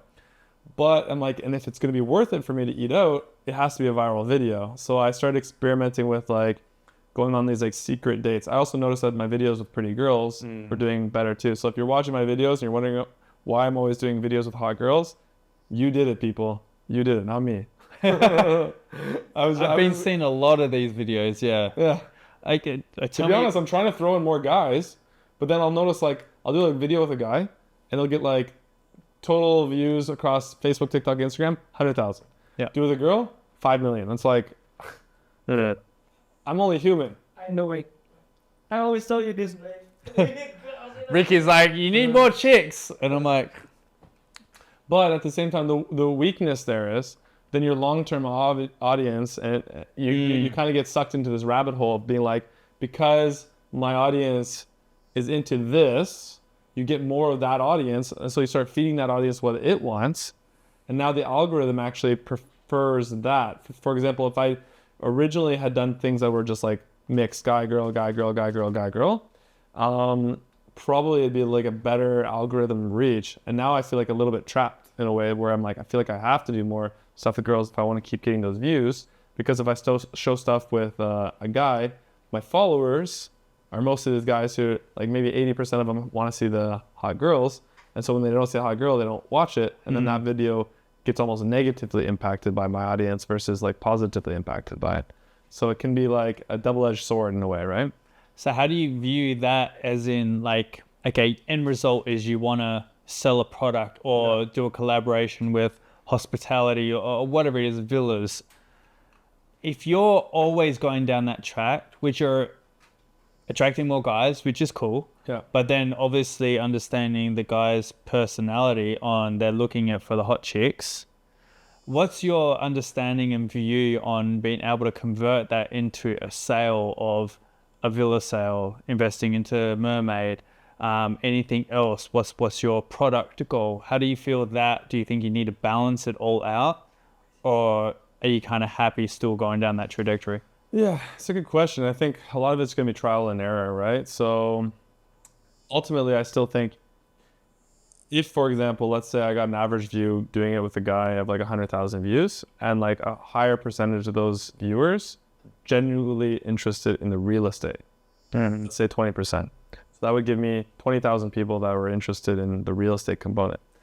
Now, if you had 1 million views and only 5% are genuinely interested in the real estate, still higher amount, still 50,000.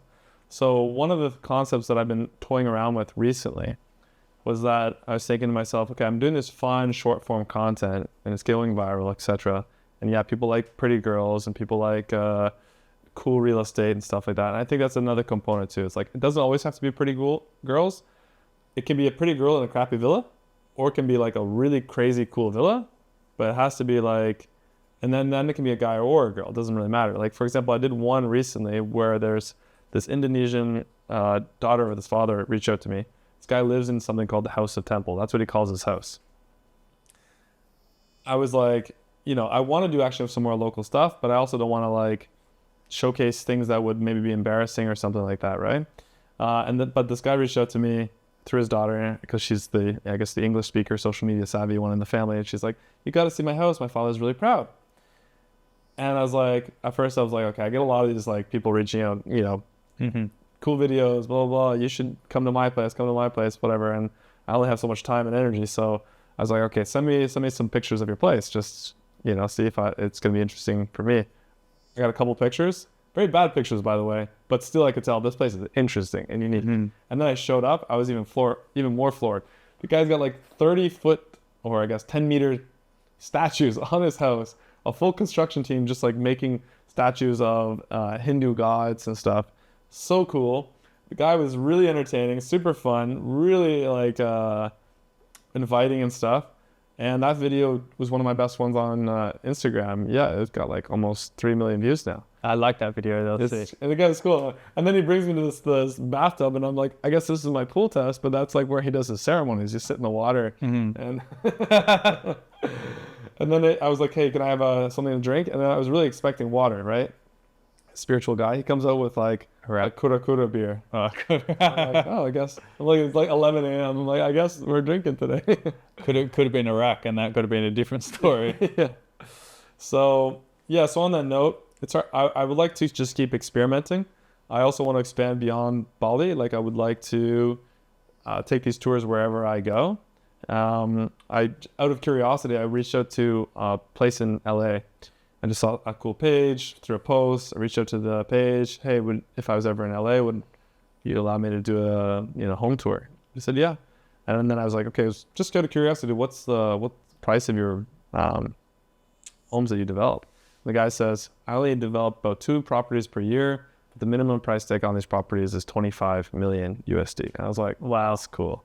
That's like a whole next level of like wealth and stuff. And then what's cool about it is I got in this to grab some attention and stuff, but I also thought of it too as a way of networking, right? Rather than just being like, hey, let's meet for coffee, which usually is like a way of sucking value from someone. Now I'm like adding value to this property owner or adding value to this developer by doing these villa tours.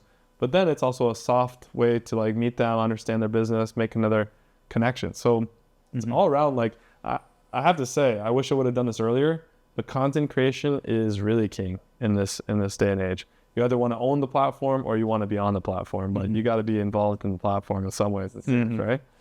So that means that you wouldn't charge them, right? You would, at your expense, go over there to network. Is that your kind of vision? Yeah, I mean, initially at least, like everything starts with doing it for free first.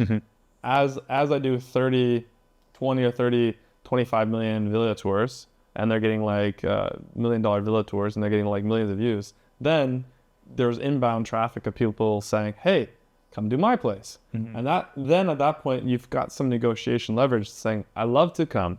My time is worth some money. I have expenses. My editor needs to get paid, etc.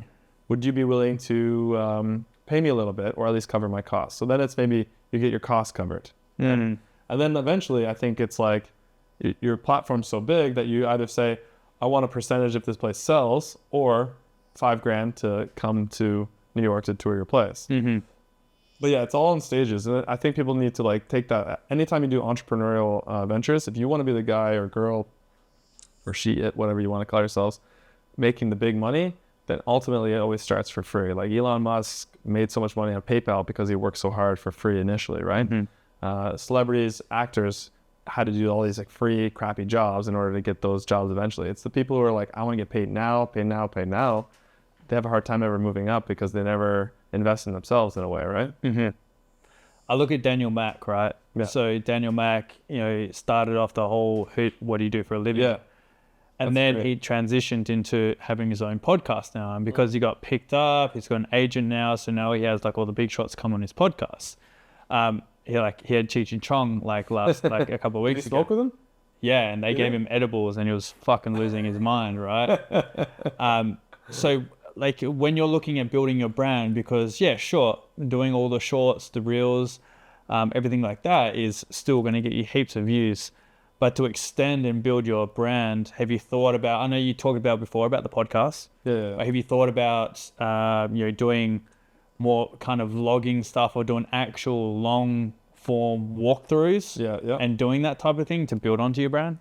Completely, yeah. So there's a few different ideas that I've had so far. One is to do like the long form villa format where I'm basically doing the short format, which still takes about 20 minutes to go through the whole villa, talk to someone.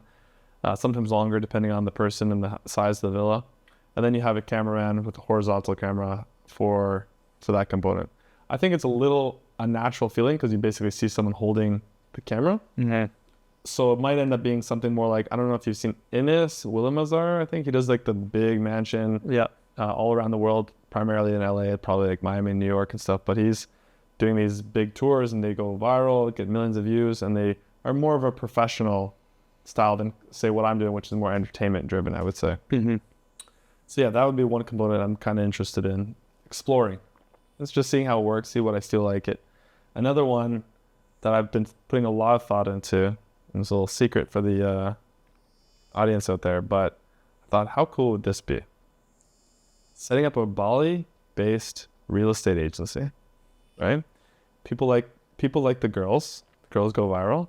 Houses go viral. Bali's an interesting place, has an interesting lifestyle, so much great content. Make it into a reality show, something like Selling Sunset. So you have your real estate agency, and most real estate agencies spend $10, $20, $30, $50,000 a month in marketing. This real estate agency spends money only in content creation, makes money from the marketing, which then drives leads to the agency. So it's like flipping the switch on the marketing process. And then at the same time, our long form content could be both sort of like long form villa tours, which our agents would be doing. Short form content, I would go, excuse me, how much do you pay for rent in Bali? And then my agent who works for me say, oh, I'm actually doing an open house. Boom. So we have that short form content. Mm-hmm. And then we'd have the drama content.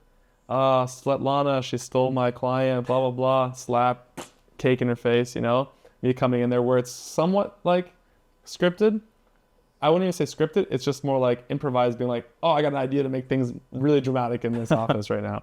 And I think that'd be really fun. It's almost like a reality show combined with like The Office. That would be hilarious. Based in Bali. And everyone's like, well, how are you going to, the production costs are going to be crazy. No. We're not going to do something for Netflix.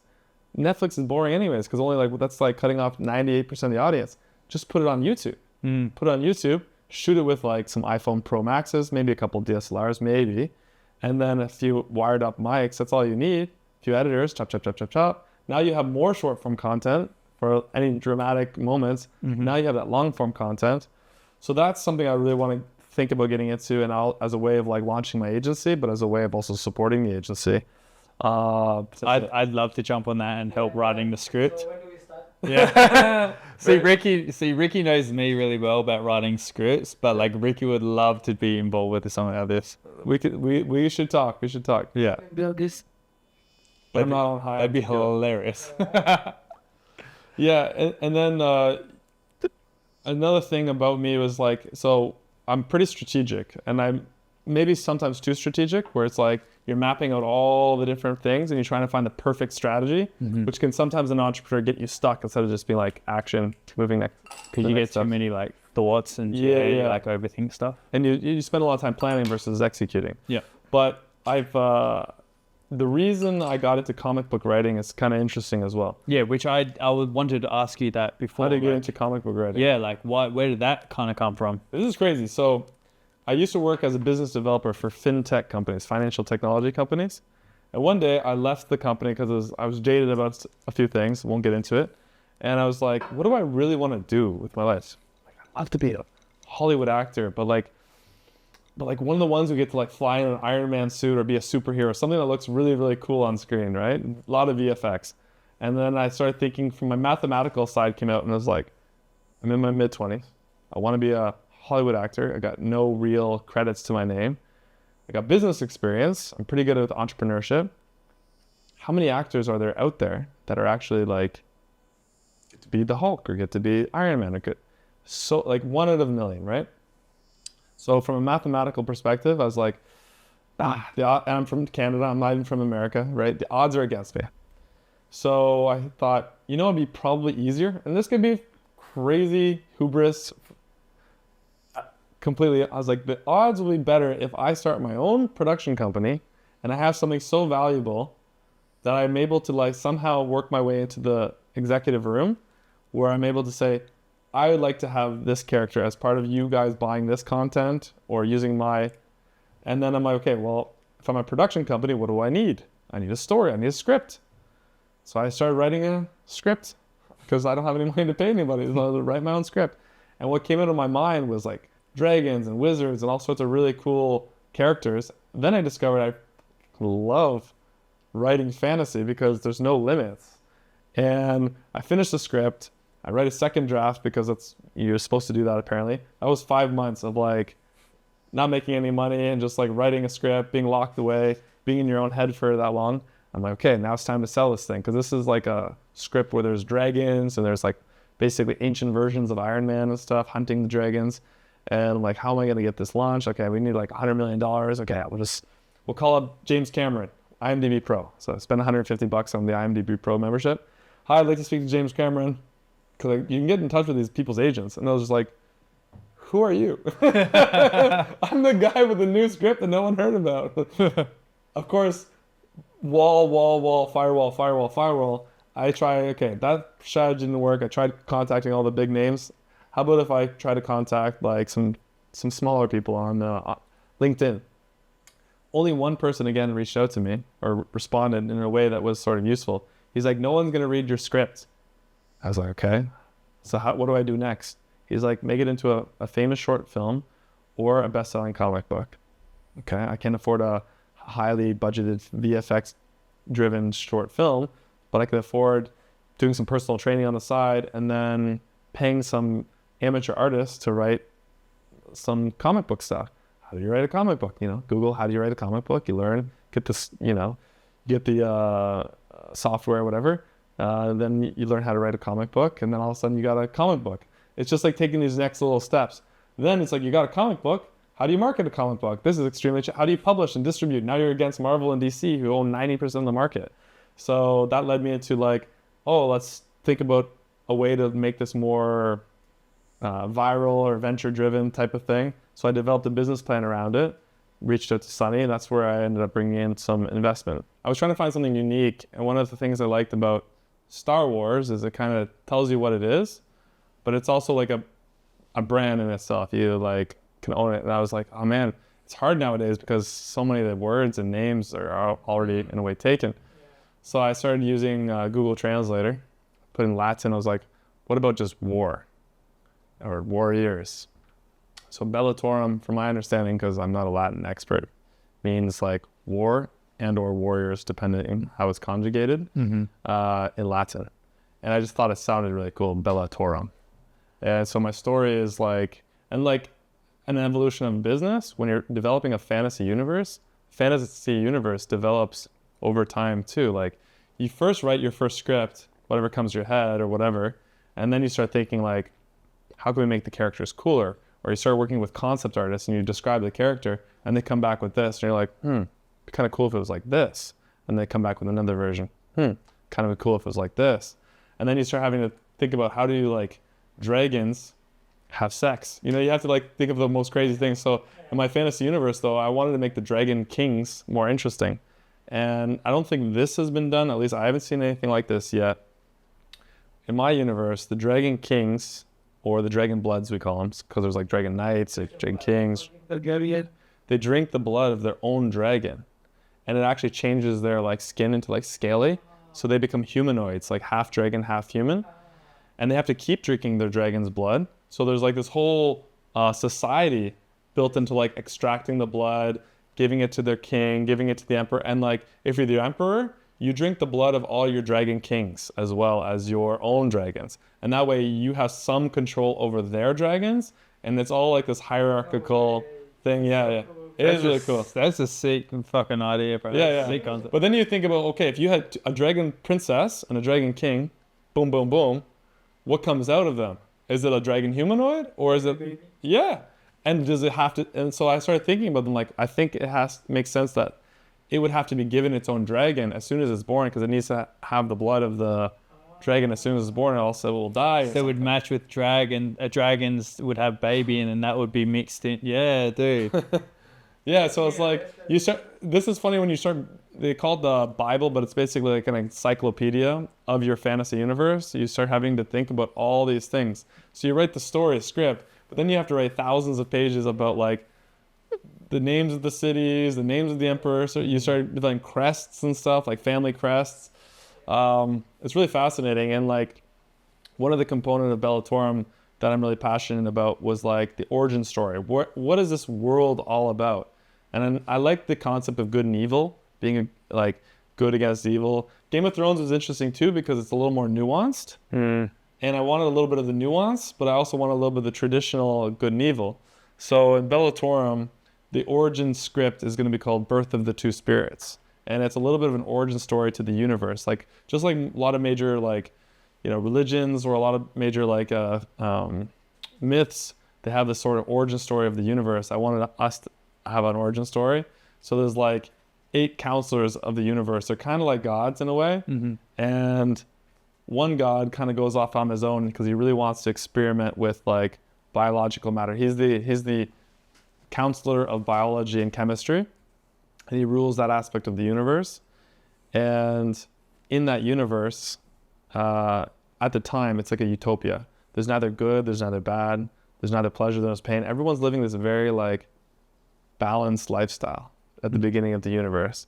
And then he starts experimenting with, you know, different organic matter, which is prohibited by the rest of the counselors, have prohibited the experimentation of organic matter, but he starts experimenting with organic matter illegally.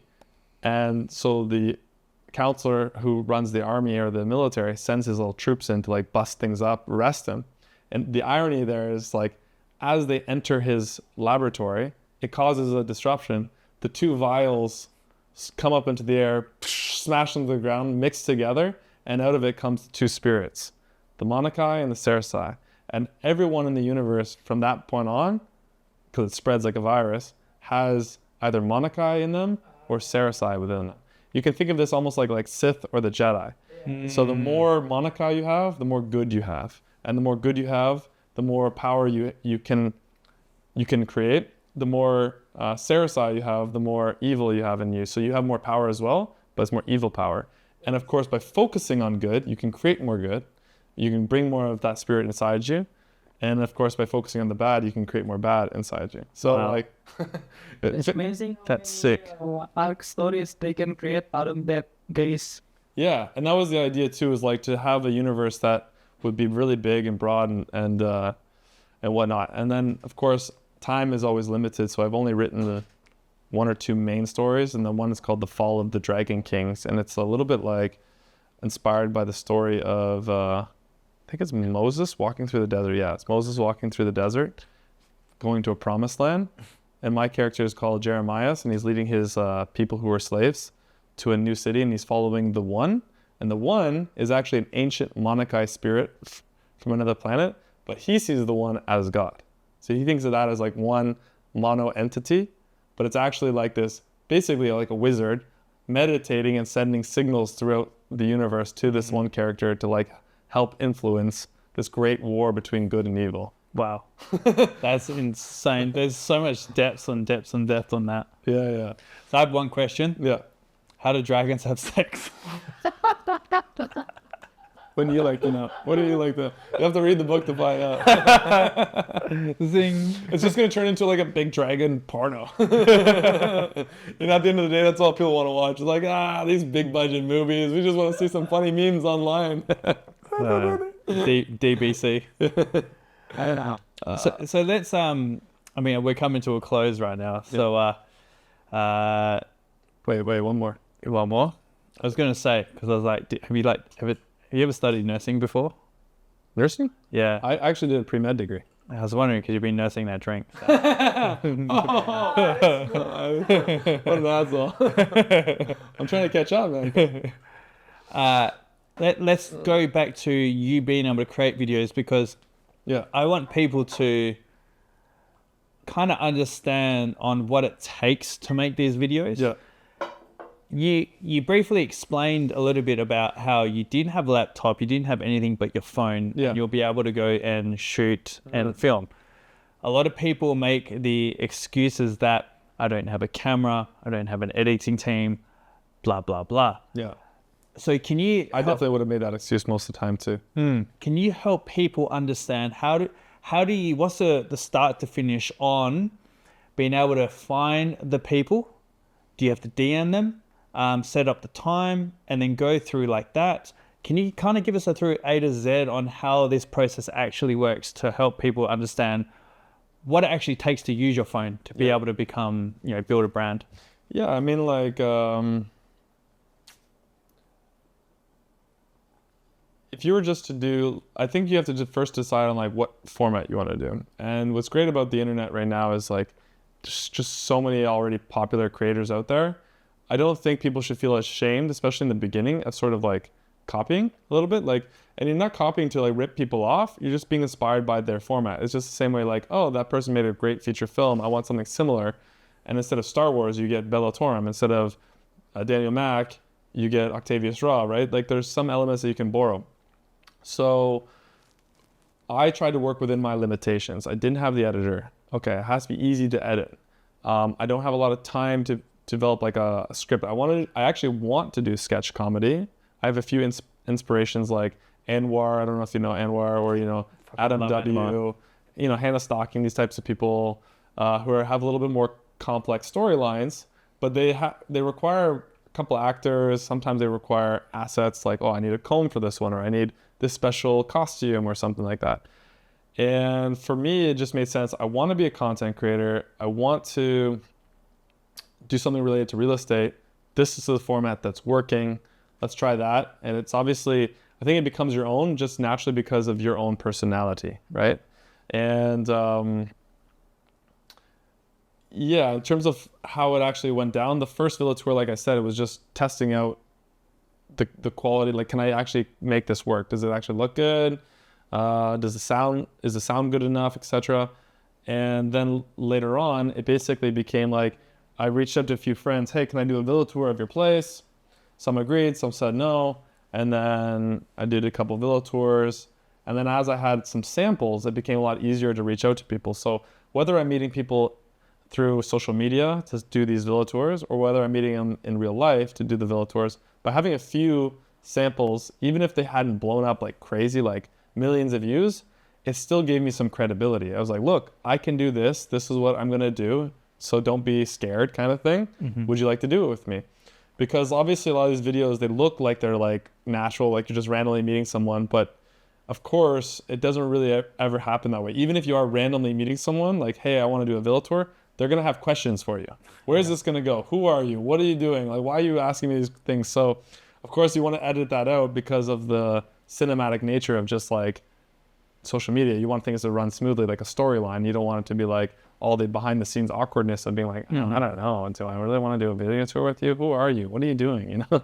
So that would actually be a funny sketch. That would be funny. Where you'd actually like in long format of you going up to people, random people you haven't done the pre-script before. Yeah. But hey, can I go look at your villa? And they're like, fuck off. Like, no. Yeah. And that's the other thing too, is like one guy, he's kind of a model and an actor in Indonesia. I asked, can I do a villa tour? And he's like, well, I don't really feel comfortable showing my space, probably for privacy reasons or whatever. So I asked him, okay, well, how about we use a friend's villa, but then we make it look like you're breaking in. That's the funny like twist to it. Is like at the end, people are like, who the fuck are you? And then they chase you out. And so that was really fun to do because The Villa tours often turn into kind of like it's more of like reality TV, like short form reality TV. Then everyone kind of knows it's a sketch, and for him, it's like, oh, that's funny. Yeah, exactly. And I would like to do more stuff like that because when I was telling you earlier on about my long-term strategy of like, if I own the IP, I might be able to get into the room with Netflix and be like, make me an actor. But I know one of their questions is going to be, why you? You own the IP, yeah. But why else should we pick you? And the more reasons that you can like, it's just like dealing with an investor, the more reasons you can give them of why they should choose you, the better. And one of those reasons nowadays is to have a big following and to have some proof of acting abilities. So right now it's not so much geared towards that. The little seed for your audience right now is that I'm going to be getting into sketch comedy on my social media as well. And I think my plan is to do it like this. Octavius Ra is the catch-all.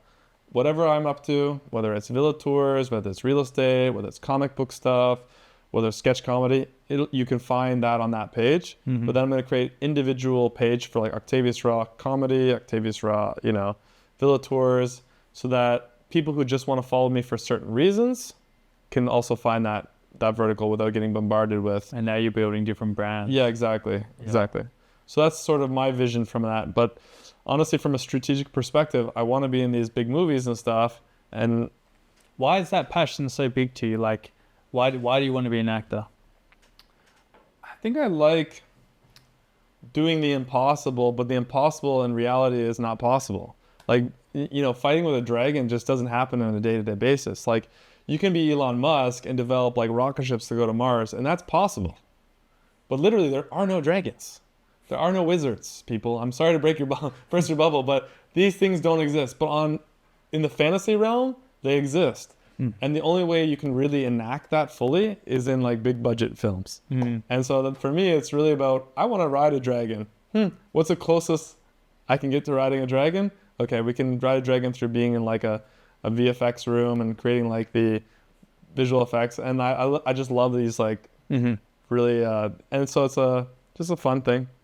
It's not so much about being like, I think it's easier to get popular doing like social media stuff than it is to do these type of things, and it's highly unlikely that these will even become real. But it's just like this weird childhood like fantasy, I guess, or even adult fantasy of being able to like ride a dragon, fight a dragon. There's actually these really cool characters in Bellatorum. They're called I call them Venatorums, and they're imagined like an ancient, like a medieval knight meets Iron Man. So instead of having lasers, he's got like swords that come out and like dart guns that come out, and they're able to like fight the dragons. And since the dragons aren't flying on their own, they're generally having like a dragon rider. I don't know. I just like when universes sort of make sense. Like we have these other characters called Luxors, and these Luxors are kind of like angels meets avatars. And one of the things that always bothered me when you see like angels in like fantasy movies, their wings. It is just sitting there, wing like you gotta go through a door and you gotta like turn around like this and go through the door, and your wings are just sort of awkward. So I'm like, the wings should pop in and out of the back, sprout. And the wings should almost be like partially light and partially feathers. So they're like almost half in material. So when like this character lands on a dragon, the wings get sucked back into the back. And so they're like running on the back of the dragon to try to kill the knight. And then they say, kill the knight. And then they like jump off the dragons and the wings just spread out again. I'm like, that just visually makes more sense and is more interesting. Yeah. It's like the Falcon. Yeah. That makes way more sense, and no one's ever thought of doing that. Yeah. Why do angels always have to have wings? Yeah. Can't they just suck them back? There are no doors in heaven. Like this. But then you got to think, what does that wing hole look like? And it kind of looks like a vagina. Right? If you think about it, like it's got to be like tight, but also loose to be able to let the wing back in.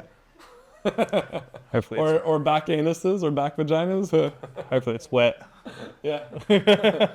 Full of light, my friend. You asked me earlier before, like, what's my goal? Like, what's my end goal kind of like for this? And I, like, ever since I was little, I'm the same. Like, I've always wanted to be an actor. Really? Yeah. And can I get a face for that? I actually got a character that you look similar to. Yeah. And I've got a director. So he's early 20s, is from Western Australia. He's won a ton of awards for indie movies.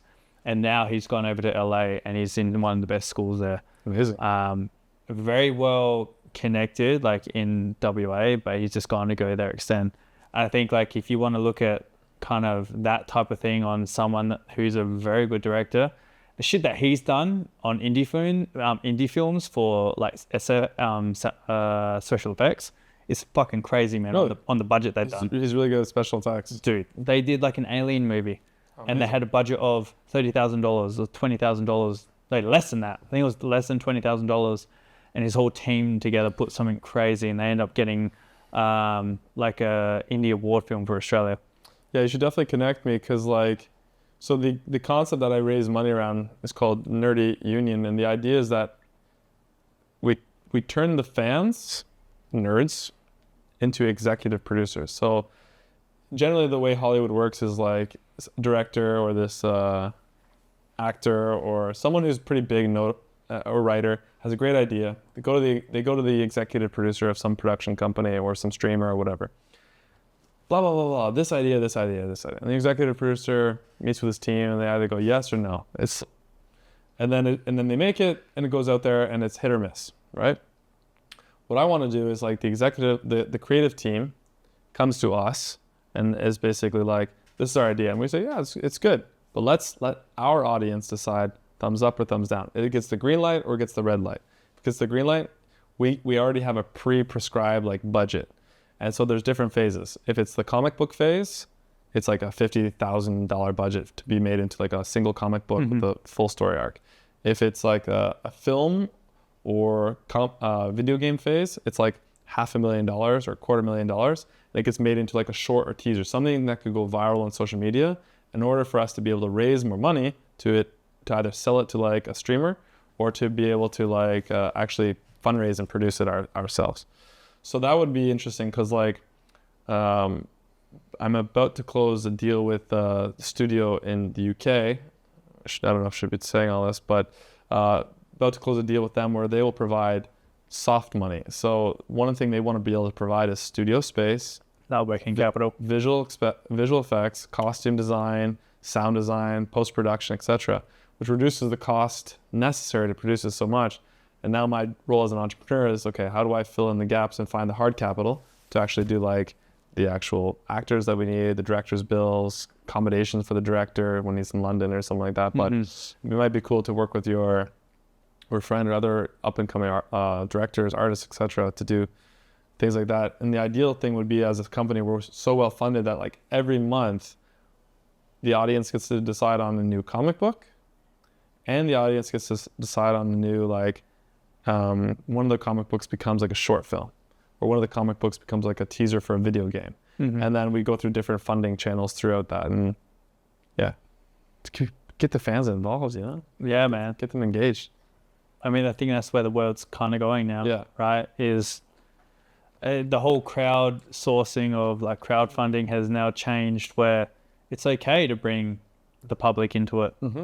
I mean, yeah, if Marvel wanted to go, hey, we're going to raise this money for this next film, how many people would be like, yeah, I'll give you fucking whatever this money is? Yeah. Sure, take my fucking 10 And I think it'd be also interesting if they were like two factors. Like, hey guys, we have the Marvel Universe. We're going to create these. At some point, we're going to create these 10 movies or something like that, or 10 ideas. Or we're thinking about these 10 ideas. It's the next Captain America, or it's another Iron Man. Vote on which one we should produce next, because they can only produce a certain amount. Why don't they have them vote on what comes next? I get that sometimes it has to fit within their universe and their storyline and their plan, but also like let that plan be a little bit guided by the fan base. And they don't have to know the whole ending of the story. The fans don't need to tell the writers what to write, but give them some say into the direction of the universe. Do we want a Yoda movie or do we want an Obi-Wan movie? Type of thing. That's my thoughts on that. And then maybe even let fans somehow, and I think this is a bit more challenging for well-established companies, but for new startups, this is the opportunity for arbitrage, is like let the fans actually not only choose a little bit of the direction, but actually profit from some of the projects that come out. And then that incentivizes them to become their own little marketing agents and stuff, tell their friends about it, whatever. But also, I mean, it's a little bit of way. It's kind of like the Mermaid House, rewarding your own community keeping it in the family a little bit, right? Mm. So that's sort of the vision of the Nerdy Union, is to create a fan-driven company. Yeah. I love it how both of those things are like, that's your passion, the comic, but then Mermaid is also passion, but you're consistently doing it around the kind of same sort of values of giving everyone the opportunity to be involved, and by being involved, that's hopefully going to lift them all up as well. Yeah, I mean, like, let's be real. It's both a admirable thing to want for people, but it's also a selfish thing. Like, if you look at leaders, great leaders, they know that the best thing for themselves as leaders is the best thing for their community. It's the leaders who want to get fucked over and fuck themselves over are going to be the selfish leaders who don't want to give anything back. So in a way, it's just like, in a way, your own personal selfishness, if you're smart about it, is actually giving as well, because it just feeds you more. It's like the infinity loop or something like that. One other thing I wanted to touch base on, I think that's kind of interesting. Comic book, films, what were we talking about? Mermaid House, Tequila. It's been a good pod. Well, you've just beat the record of the longest podcast we've had, so. Yes. No one can now talk Octavius. Oh, so what's cool about like failing and trying new things is when I was, so I've been working on this Nerdy Union thing for a while, this project. And when I'm developing business plans or budgets for it, it's always like, let's say a comic book. Let's say the budget's $50,000, $30,000 for the artwork, $20,000 for the marketing. And on the marketing side, I've always put basically like Facebook ads, Instagram ads, whatever. It wasn't until I actually started doing these viral videos for real estate that I thought of another concept that I'm going to be trying out hopefully in the next year. And that's like going to all the Comic-Cons and trade shows where all the comic book nerds are, right? Meet them where they are and start doing videos incorporating them and saying, excuse me, what's your favorite comic book character? Excuse me, what kind of comic book would you like to see next? Excuse me, what's your favorite artist? Trying to create, maybe the videos aren't so mainstream as like how much do you pay for rent, because obviously everyone rents, but maybe they're like viral within that community. And maybe that's better form of advertising than just paying Instagram or Facebook some money for like some stupid ad that basically drives some traffic to maybe the Kickstarter or the email sign up or whatever. Instead, create content that engages the community, and that kind of sets me up potentially as like a modern day Stan Lee, because Stan Lee is one of his interesting aspects is he's very much engages with his audience and his fans and Marvel, and he was both a writer but also like very much the spokesperson for the company. So I think for me as a Nerdy Union founder, that's what I see as my position. And if it wasn't for these villa tours and the necessity to create these villa tours, I wouldn't have even had that idea. I didn't think about it.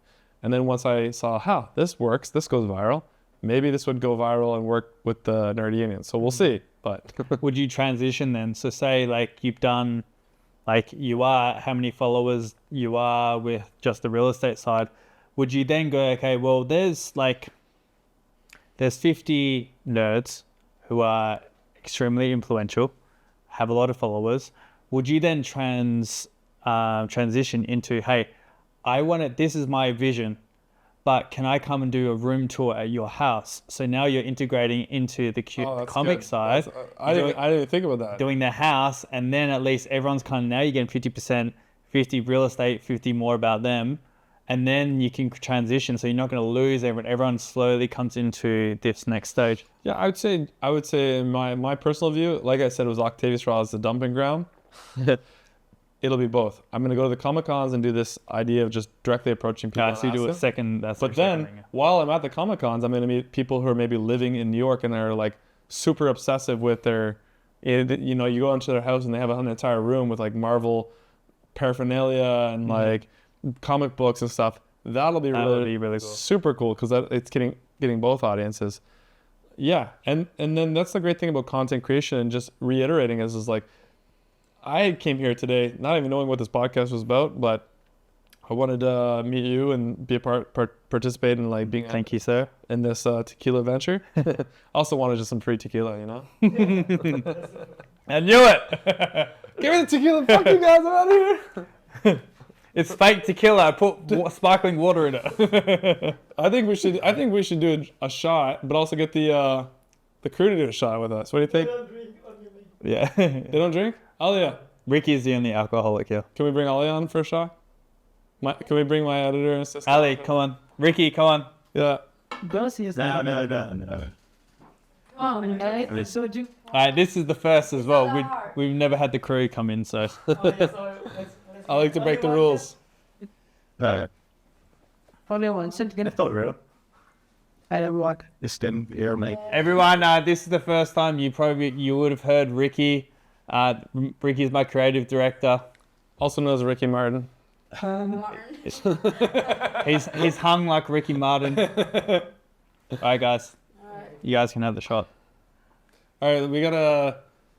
What's the name of this podcast? Tequila High Club. Oh, wait. That's when you know the podcast is going really well when you forget the name. Where are you? Cheers to Tequila High Club. Woo! This is why I love Bali. Life is like a tequila shot. Just take it. What? One more? Satu lagi? And that's Jesus. Oh man. So let's. This is so much better. I don't know. I know, bro. Holy shit. So let's I mean, we fucking absolutely dominated the record here. This episode's been awesome, even though you didn't know what podcast you're on, which has been cool. I came for the shirt. So let's sign this off. Do you want to give people, because I mean, what you're doing now, you've got so many different visions, and you're smart enough to be able to combine it all together, which is amazing, because people usually have one sort of vision. Like the first episode that I had with Gabby, who came off Love Island and, got to 1 million followers within, a couple of months. Wow. She was already in fitness before that. And then when you start to get fame, you kind of get lost because you get opportunities sent your way, right? So true. You kind of forget about what you really want. Mm-hmm. And she was able to take all that and really focus on what she wants. And that's why she's got, Shape Up, and she's building her fitness journey and fucking dominating. So for yourself, with your journey right now, do you want to end this episode on what's important to you right now? We've talked about everything about comics, acting, you building your brand, but what is the most important thing to think about when you do get fame, so that you don't lose yourself and you kind of don't get lost? I think it goes back to the 4 pillars of a good life, in my view: health, wealth, happiness, and purpose. Listen, if you don't have health, you ain't got wealth. And if you have wealth, or if you have health, but you don't have wealth, it sucks. So you're like healthy, but you're broke. And then if you're rich and you're healthy, but you're not happy, what the fuck's the point? What's the point? So, and then if you have all 3 of those, but you're just wandering around without purpose, so don't be afraid to just take the Saturday off and start being like, if I could do anything with my life and I could live anywhere, if I could do whatever I want to, what would I do? This is an exercise I did years ago, and it came back to acting. It kind of helped to focus the vision. And I think both the mistake people can make is focusing too much on the end result, because it's oh, I want to be an actor. Okay. In these Hollywood movies, I'll just write a comic book. This is an extremely painful process to go through this, and a very high risk process to do that. But try to also focus on baby steps. So it's if I could give you any advice from what I've learned is have the long-term vision, which is your purpose of your life, whether it's family values, whether it's your purpose in terms of politics, your purpose with saving the world, purpose with being an actor, whatever. But then combine it with you need to be healthy now, you need to be wealthy now, and you need to have some happiness now, but don't lose sight of the purpose. Keep that always weaving in and out, so that as you make your steps, you're headed always in the right direction. That's it. Gang. That's awesome, bro. Cheers, man. Thank you so much Bottoms for that. up. Bottoms up. It's great tequila. I'm definitely sizzling right now. Well, I'm going to give you this as a little gift for the rest of it. You can take it home and lonely. cut it. Or I'm gonna fall asleep tonight like this. A $200 bottle of tequila. And then like just like a dog with his toy. Someone tries to drink it. Get away from me. You never get this. Can we do one more shot though? You know what I mean? Let's do one more shot, and Yeah. then I'll close this out. I want you to give a quote too. Something that inspired you to do this podcast. Well, the idea came, as everyone knows already. Like the idea came 4 years ago, and it was sitting with my best mate Eddie, who everyone knows now. And we love tequila. We love partying. What this show hasn't shown is our party side, and this is what season 2 is going to show, and what we are really going to have a shit ton of fun. Yeah. But what really freaked me out was this year was I got a great idea. I know how to run and produce everything. I know how to direct it. I've got a great team. You know, the boys here are fucking lords. But what scared me was, what if I don't do this? I'm going to be sitting at 60 years old on a front porch on my rocking chair going, fuck, why the fuck didn't I do that? And I don't want to live a life of mediocrity. I don't want to live a life of regret. Like, I just want to take a fucking chance. Amen, bro. Yeah, and I'm so stoked to have people like yourself who believe and agree to doing this, because it means a lot to me, because I really want to just build this thing. And it actually settled with me today. Like, I've got so many things of, you know, what I want to do with my life, how much money I want to make, and the happiness and stuff. But it all blends down to, I want to take care of my mum and dad.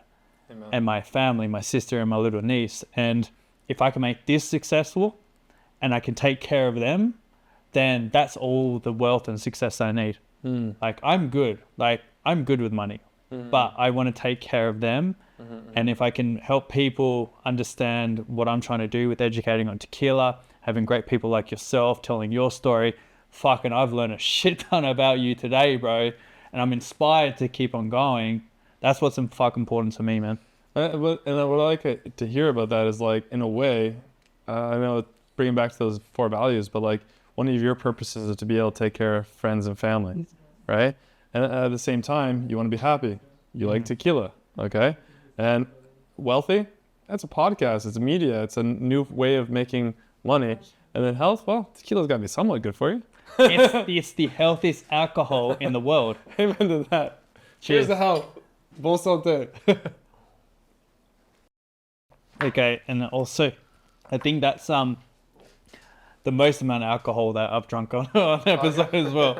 We're like a quarter left, so. And I'm just getting more and more flushed. I know, I was like, you've been blushing the whole time or what? Okay, cool. All right, well, I want to thank you, bro. Thank you so much for coming on. It's been fucking amazing. Fucking yeah, man. Thank you for having me.